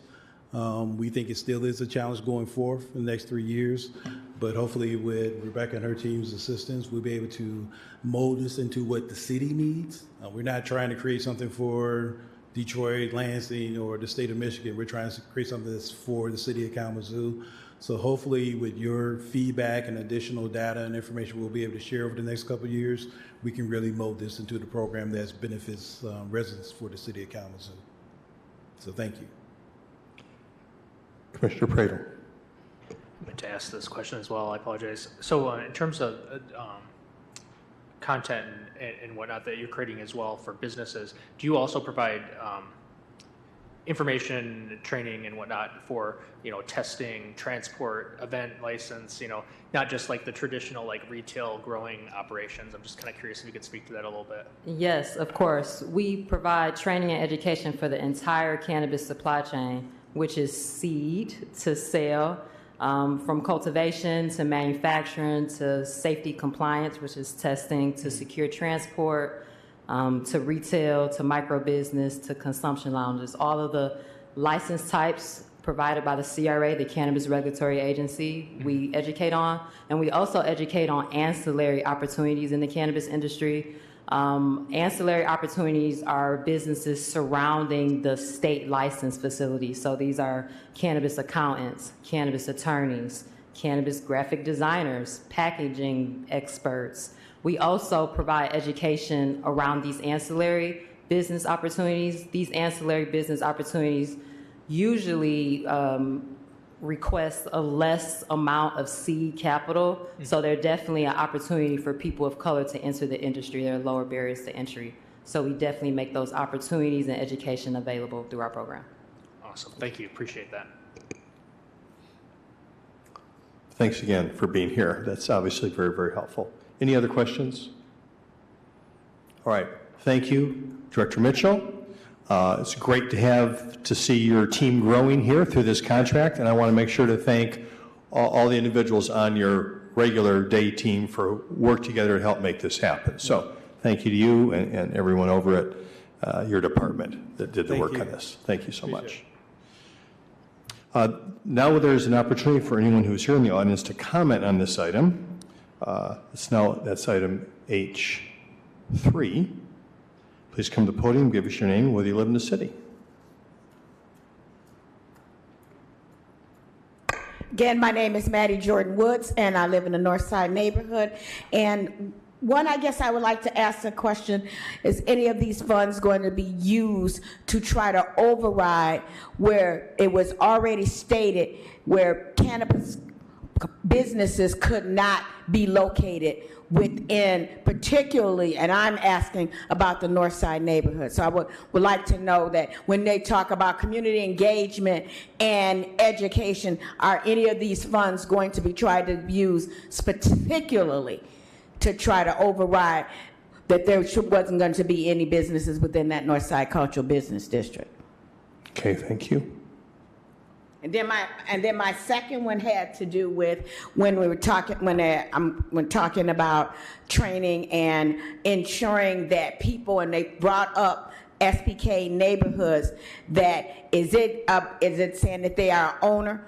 I know that when they were talking about it, they were going and getting people from different neighborhoods, and they said, "Oh, I'm going to be an owner." But then when you ask them further, there was clauses in these documents that they had to be able to buy it a year later and pay a lot of money. So it goes back to and it doesn't matter what color they are when it comes to low-income black neighborhoods. The people who actually lived in the neighborhoods didn't get anything, but they were brought forth. So I am asking the question that how is that going to be addressed? Because community engagement and community involvement is also community actually own it. Thank you.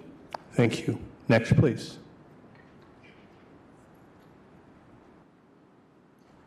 Jacqueline Woodard, again, Northside member. I'm listening to all this money spent for education, for these cannabis, and I'm thinking, why shouldn't this money be spent on educating the schools, the children?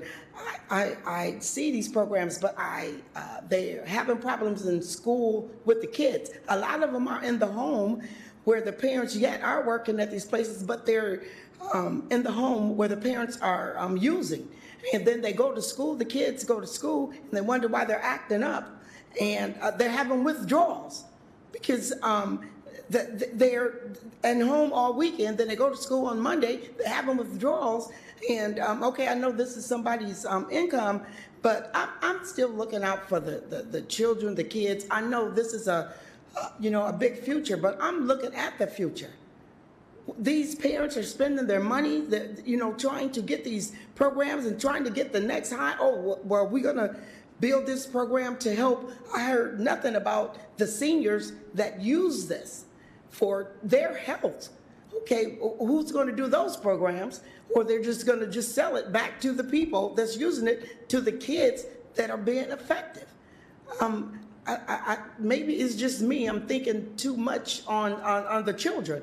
I have 2 sons and a grandson, and somewhere we're dropping the ball on where the education and money should be spent, or who should we be looking as the future to? Who is the future?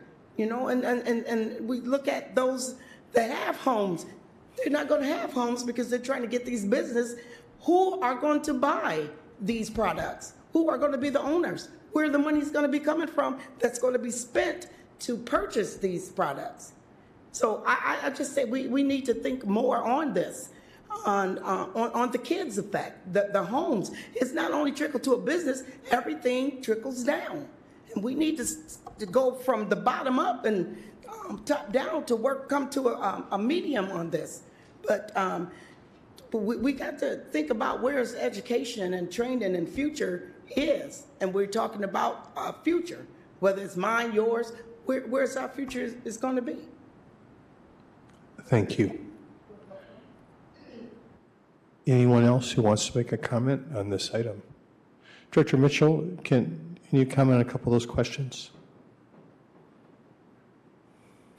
On the areas of Ms. Jordan Wood's question of any push by the chamber to add any additional quote unquote businesses on the north side or any other neighborhoods, that's not the initiative.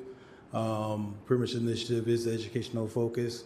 But if there were individuals that lived in the north side neighborhood that would like to establish a business, a cannabis business on the north side, we as a city would be obliged to assist them, as well as the chamber if that was something that was pursued. Right now, there's no businesses, cannabis business located on the north side at this time and point. There has been interest, but has not been anyone that was taking the initiative to pretty much establish a facility. So you're saying it is driven by entrepreneurial interest, the city, and these funds are not being used to force something?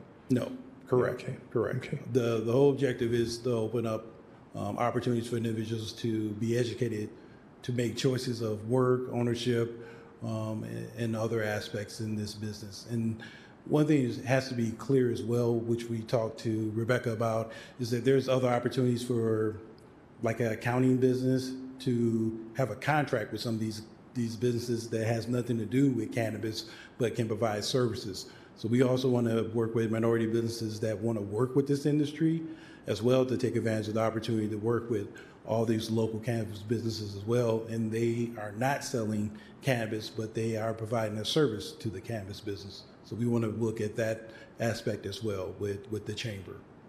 Appreciate that. I don't know if you felt you had anything to add to those comments? Hi again.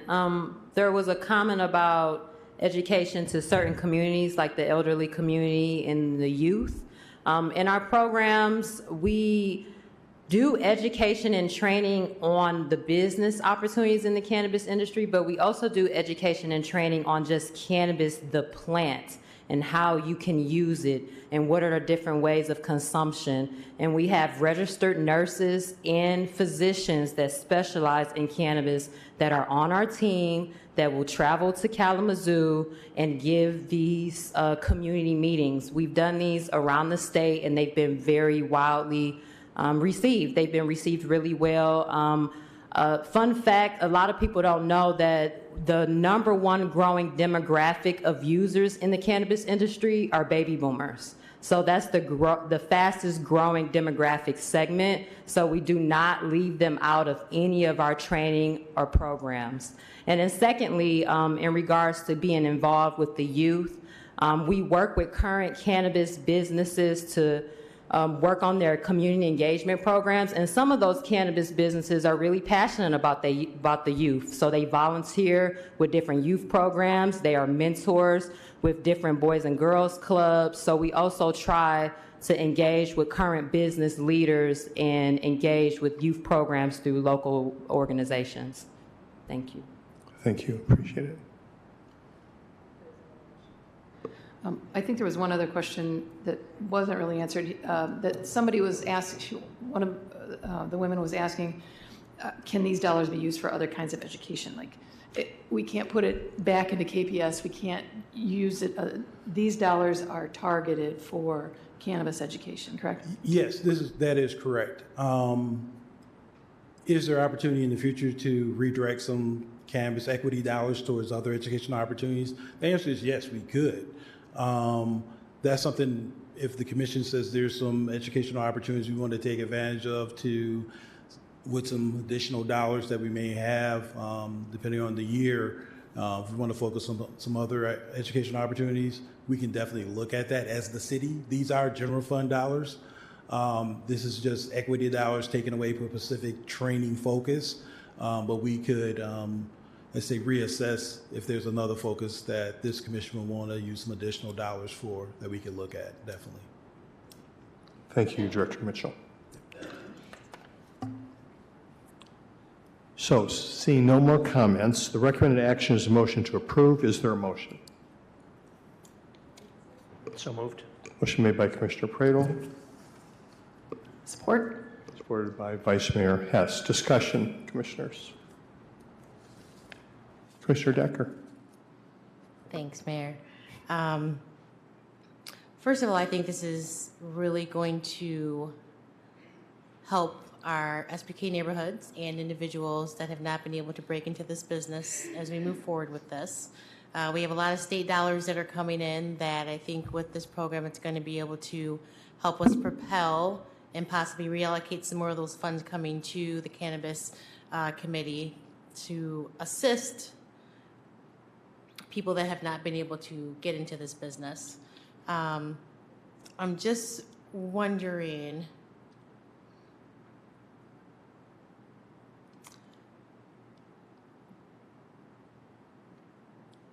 does the organization need to have a physical office here within the city to work?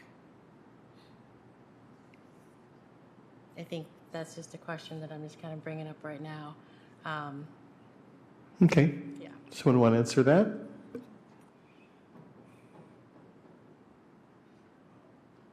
Currently, the answer is no. We do have, I've identified space that they can utilize to assist while they're here in the city that we're going to be utilizing at the incubator.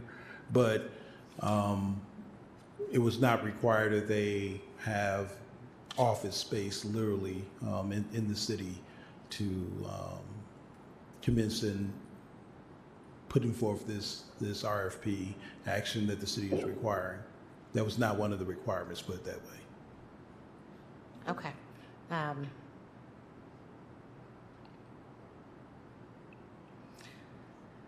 So what is a professional firm? What is a professional? I'm just looking, I'm reviewing one of the things within the RFP. It talks about being a Kalamazoo County professional firm. Okay. I may have to get staff to assist me with that one. Jared, I have to get Mr. Chambers to come up because I don't know Thank you. RFP that detailed. Good evening. Yeah, I'm just wondering, I just want clarification. I think this is a great idea. I just want to make sure that we're on our P's and Q's. What does a professional firm, Kalamazoo County professional firm, mean within the RFP? What page are you referring to? I'm on page 6 of the RFP.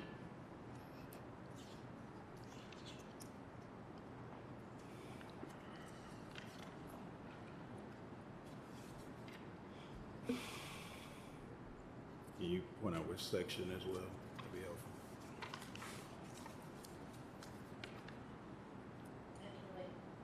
I think really that was the only question that I had just regarding that, but I do know it talks about having less than 50%. This is like the standard management services, professional services. You can say it. This section is from management services. This is their standard professional services section for RFPs. Okay, so then it doesn't qualify for this. We don't need it for this then. I don't believe so. Okay. Again, I am in support of this. I just want to clarify that if we could. That would be great. Thanks, Commissioner Decker. You all set? All right. Any other discussion? Clerk Borling, please call the roll. Commissioner Wilson. Yes. Vice Mayor Hess. Yes. Mayor Anderson. Yes. Commissioner Cooney. Yes. Commissioner Decker. Yes, with clarification on page 6. Commissioner Pradel. Yes. Thank you, Commissioners. The motion passes. Thank you once again. If you're driving tonight back to the east side, have a safe drive. Reports and legislation. City Manager Ritzman, do you have a report? Yeah, a couple of things. First of all, last Monday, we had a crossing guard that was struck by a vehicle, and one really concerned about that and wished Mr. Claiborne, who was the crossing guard, well, as he heals from that incident. And as a result, we've stepped up our efforts around the Millwood School by installing more markings as you approach that crossing, as well as traffic enforcement with the police presence there during the incoming and outgoing times of the day.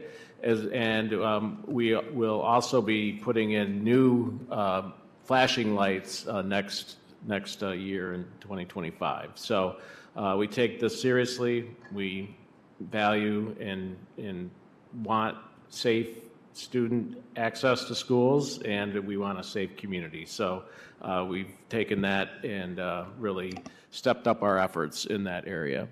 I also want to ask Chief Boyson to come forward, and he's got an update on our gun violence prevention efforts, and thought it'd be good to share those with the commission. Welcome back, Chief. Thank you. All right, thank you, Your Honor, and thank you, City Manager and Vice Mayor and Commissioners and City Attorney Clerk Borling.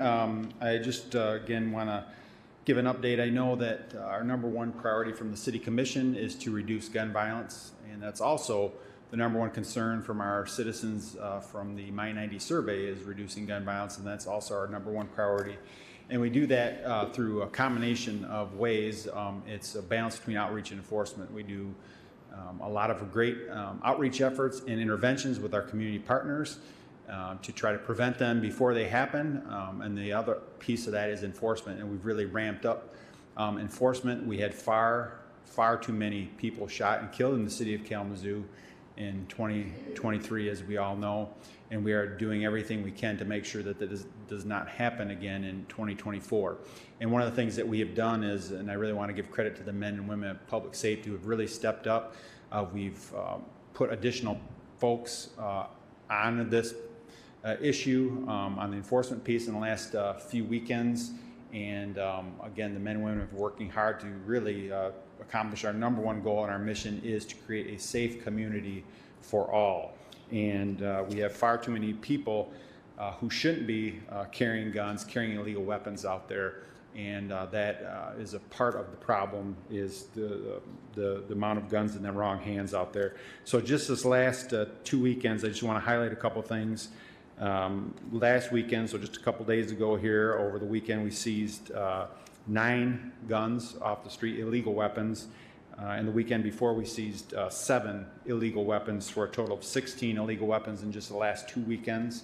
So far to date, we've seized, and again, that's from January 1st through today, 44 illegal weapons on the street. So that's, as you know, more than one a day. And not only are we seizing the weapons, but we are arresting those for weapons-related offenses. We had, last weekend, we made 8 weapons-related offenses, arrests related to weapons offenses, and the previous weekend we arrested 5. So 13 total in the last 2 weekends, and so far year-to-date, 27 offenses involving weapons violations. And really our message that we want to send is, if you want to carry a gun illegally and do harm to our community, don't do it here. Don't do it in Kalamazoo. This is not the place to do that. Again, our goal is not to make a lot of arrests. Our goal is to hopefully get people to not carry guns illegally. And so that is the goal. So again, that's a lot of enforcement in the last few weekends, and hopefully that will send the message as we go into the spring. And so far, I think the results have been positive. Year to date, we have had 13 assaults with firearms. And just as a comparison, and last year at this time, we had 31 assaults with firearms. So that's a 58% reduction in assaults with firearms year to date over last year. And again, I just think it speaks to the hard work and dedication of not only the men and women of public safety going out there every day and night to try to keep this community safe, but our community partners who are working side by side with us on the prevention and intervention side also. So I think all those pieces are coming together, and we're really hopeful going into 2024 that we will not repeat what we saw in 2023. Thank you very much, Chief. Thank you. Appreciate it. Thank you, Manager Risman. Chief, please make sure that your team knows how much we appreciate their efforts and how much it means for everybody in the city of Kalamazoo. So thank you for that. Anything else from you, Manager Risman? Nothing, Your Honor. Thank you. Now we are down to the time for commissioner comments. Is there anyone who wants to make a comment this evening? Commissioner Decker. Well, thank you, Mayor. You're very welcome. I don't have too much to say. I just wanted to bring light to. I went to an event at JDI this past weekend, and there's an organization called Go After School, and they were there. They had a big party. It was a couple of hours to get our youth and individuals interested in more after-school programs. They have anything ranging from art to, I think it's a Dungeons and Dragons game, basketball, volleyball, robotics. So we have a lot of organizations out there that also assist with after-school programs, but this is just another alternative and another outlet that individuals and families can take part of. Again, it's called goafterschool.org, I believe. And if you want to get more information on that, you can definitely reach out to JDI and get some information on that, and also Pastor Jennings. I saw that. Look great. Thank you, Commissioner Decker. Other comments? Vice Mayor Hess. Just a few comments. First of all, following up on Chief Boyson's comments, on January 24th, he and his team at KDPS came at the invitation of a group at my church at St. Thomas More Catholic Student Parish and their racial justice group to present, along with Western Michigan Public Safety, and the community was invited. Everyone in the community was invited, and they did do a wonderful job in engaging the community and creating awareness. By definition, police are normally reactive, but what Chief Boyson and the Department of Public Safety has been able to do is become proactive, to be able to make sure that the guns that they're taking never get used. But it takes the whole community. It takes everyone to be involved. So if you don't know what to do, there's information out there, or please contact me, because there's always something you can do to help alleviate this issue in our community. That said, I often reflect on my work here on this dais. And one of the things I was able to, in my work here and in our work, we intersect with a lot of people. One of the first thing I'd like to talk about is the Girl Scout Troop 80147. If anybody out there is listening, Girl Scout Troop 80147, I met them here in City Hall as they were touring. And these are 8 and 9-year-old girls. As a lifetime Girl Scout, I was excited to see them here and learning, again, more education in Kalamazoo. And they invited me to their troop to speak. The night that I went to speak was their collection of goods and for the Kalamazoo Gospel Mission, because on their way into City Hall, these little girls passed Kalamazoo Avenue and they passed the mission, and their hearts were moved. Their hearts were moved to do something. So they each made flyers, and they put them up all around. They're from the community of Richland. They put them up all over Richland, and they needed a truck to bring in all the stuff that this little group of 10 little girls collected. So my heart was moved that night by the joy of giving of that group of Girl Scouts. So thank you to Troop 80147 and their 2 amazing leaders.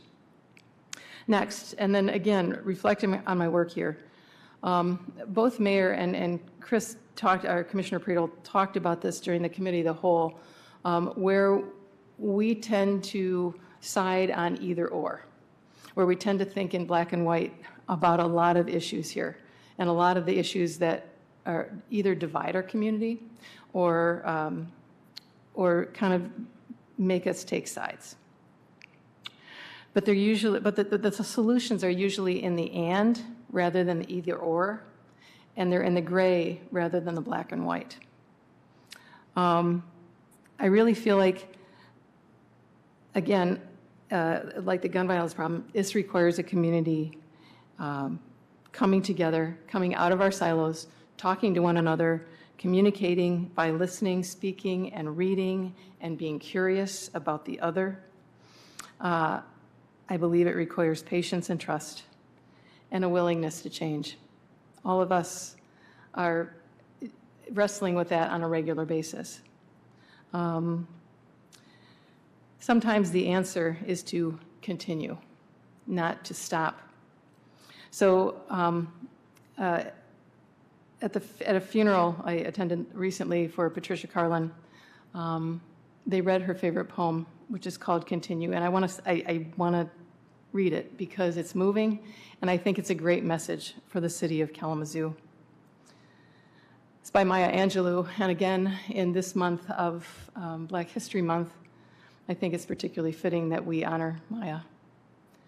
My wish for you is that you continue to be who you are and how you are, to astonish a mean world with your acts of kindness. Continue to allow humor to lighten the burden of your tender heart. Continue, in a society dark with cruelty, to let the people hear the grandeur of God in the peals of your laughter. Continue to let your eloquence elevate the people to heights they had only imagined. Continue to remind the people that each is as good as the other and that no one is beneath nor above you. Continue to remember your own young years and look with favor upon the lost and the least and the lonely. Continue to put the mantle of your protection around the bodies of the young and defenseless. Continue to take the hand of the despised and the diseased and walk proudly with them in the high street. Some may see you and be encouraged to do likewise. Continue to plant a public kiss of concern on the cheek of the sick and the aged and infirm, and count that as natural action to be expected. Continue to let gratitude be the pillow upon which you kneel to say your nightly prayer, and let faith be the bridge you build to overcome evil and welcome good. Continue to ignore no vision which comes to enlarge your range and increase your spirit. Continue to dare to love deeply and risk everything for the good thing. Continue to float happily in the sea of infinite substance which set aside riches for you before you had a name. Continue, and by doing so, you and your work will be able to continue eternally. Thank you. Thank you, Vice Mayor Hess. Other comments? Commissioner Pradel? Thank you, Mr. Mayor. Wanted to take a moment to recognize one of our city staff members. So there's a national organization very well respected called Smart Growth America. And they have this cohort, it's a technical assistant cohort. It's called Dangerous But by Design. And each year there's only 15 people nationwide that are invited to participate in this year-long program. Nolan Bergstrom from our team was chosen to be one of those 15 people nationwide. He's the only one from the entire state of Michigan that gets to be a part of that cohort this year. And this is continuing a tradition. Anthony Ladd was part of another very limited elite cohort, I think last year as well. And I think it speaks volumes that we have people within our city staff who are, really among the best of the best in the country, trying to find solutions, learning from each other what other places are doing around the country. So want to give hats off and congratulations to Nolan. You heard City Manager talk about the really unfortunate accident with the crossing guard outside of Millwood Elementary. We keep him in our thoughts, with a speedy recovery, hopefully as well. But I will admit I was somewhat undiplomatic, maybe to put it lightly, earlier when that happened, mostly because our kids should have a right to go to school and be safe and get to school safely. And you think about what a lot of parents, if you're a parent in this room, you know exactly what I'm talking about. It's different to parent today than it was 10 or 20 years ago. Because the difference is is we're worrying about our kids way more than people used to have to, right? You go to a public event in the park, and you're scanning around the park because you just saw on the news some active shooter situation, some state away, something happening. You have tens of thousands of people, and the number one killer of young people are guns, and many of those happen in school shootings. The last thing we want to worry about is when the time that my kid walks out that door and walks to school or walks out of that car across the street is going to be harmed because of some yahoo who can't slow down 5 miles per hour to get to where they're going. I will not tolerate an opportunity or a missed opportunity when there are spaces where there are kids, whether it be a park or a school, that is the preeminent priority that we have to try to keep this community safe. And I know, I just want to give hats off to the CMO office, to public safety, to public services for taking that instance serious, because it is critically important for parents who are worried way too much for even just maybe a few days or a few weeks to know that we're taking it seriously and responding adequately. And the beauty is in this instance, I think we rose to that occasion, and we've demonstrated that there's more work in that area, and not just that area, but places where there are kids from now for years to come. There's work identified in that area through 2025. So Chief, I want to thank you and your team for really stepping up the enforcement game in the area, showing parents some relief over there. For Director Baker and their team for already implementing some traffic calming measures, and more to come this week, and then more work to come through 2025. For me personally, this is something that is just a reminder to me. When we have a retreat on the 17th, this is something that's going to rise very, very high on my list of priorities, at least while I'm still here, is to make sure that we are investing as much money as possible and as many resources to make sure that we are proactively making sure that something does not happen in the future. We prevent it from happening in the first place. Tonight, I think it's really, I love that the longer that you've been up here, so this is about 4.5 years for me, you see these issues that communities brought forward and expressed concern about. And tonight, just alone, I wanted to just elevate 3 of those things. So we have heard from community about water discoloration, right? And water aesthetic and wanting to improve our water quality for our families. No parent, again, wants to turn on their tub and have brown water come out of the tub when they pay an increasing water bill. Well, tonight we heard about a $6 million investment to improve that issue here in the community, a community-wide, system-wide solution that will hopefully start having improvements with corrosion control.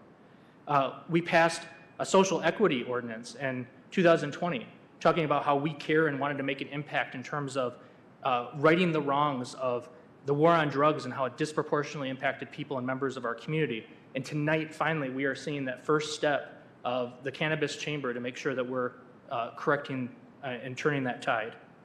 And then lastly, you heard community talk about the need for building a trust with public safety and transparency, and you saw our police chief come forward, not by us forcing necessarily to happen, but because he truly believes in the value of building trust through community with transparency and presenting ways that we are going to step up our game for transparency for our community. So those are just 3 ways in just one meeting tonight that things that are issues that have been pervasive for 4.5 years, we're still working at, we're still trying to make happen. And so I just wanted to recognize those and make sure to note that tonight as well. So thank you.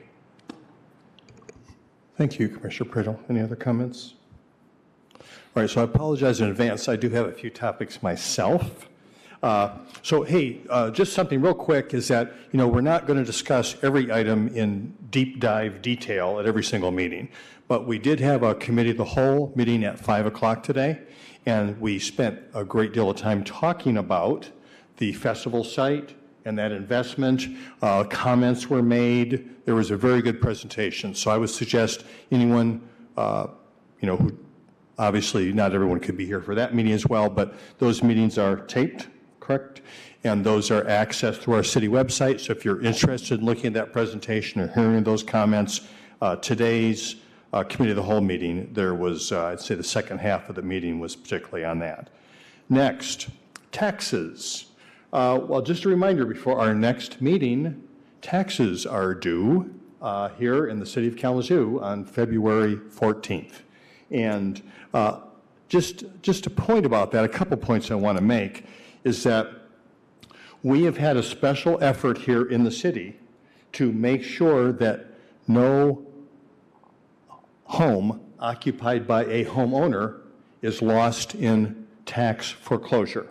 And we've been successful in that for several years now, working with our county treasurer.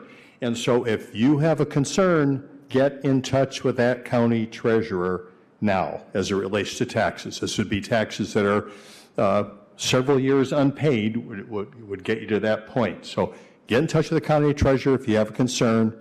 They are due on the 14th. There is also a program which you can apply for at the county treasurer's related to not having the capacity to pay your taxes in a given year. So ask about that program as well. Another reminder related to that tax bill is that, yeah, you get it from the city of Kalamazoo. There are 40 mills being charged on this tax bill that we all got, and none of that goes to the city of Kalamazoo, other than some processing fees, basically. So that's a good, interesting question. Where does all that go? This particular tax bill goes 6 places: county taxes, KRESA taxes, school operating, school debt, school supplies taxes is where this particular revenue stream goes. But the last thing I want to mention on that is that library tax. It's approximately 4 mills. Interestingly enough, about 1/3 of what we collect directly in terms of property taxes, which is 12 mills. So, as was mentioned this evening, the library has a separate governing board. It's a separate entity from the city. The city does not manage or oversee the library, and the library is supported by taxes that are voted on by the members of the library district, which helps support that operation. And so just out of curiosity, I did pull up their audited financials for their fiscal year, which ended, last fiscal year ended June 30th of 23. Approximately 14 million in revenue, approximately 12.8 million in expenditures, leaving a net operating surplus of about 1.2 million. And in addition, there is a unassigned fund balance, which is approximately equal to 1 year of operating expenses. That's an interesting thing for me. Just as a reminder for us, is that our challenge is to maintain a 15% fund balance. So I'm just saying that the library is generously supported by taxpayers and has resources, and I'm assuming, have attended one of the library-sponsored meetings related to this over at the library, that the library is going to be moving ahead with all due haste to address this issue of the fact that the library just closed over here a few days ago, which is something none of us want in Kalamazoo. There's an elected library board. A member of our audience here suggested that those are public meetings, and when those meetings are, so that is something you could attend. Additionally, in this discussion, there's also a nonprofit involved, and that nonprofit is a 501c3 with its own board. And this is obviously, some discussions occurred there which did not result in the library being able to stay there.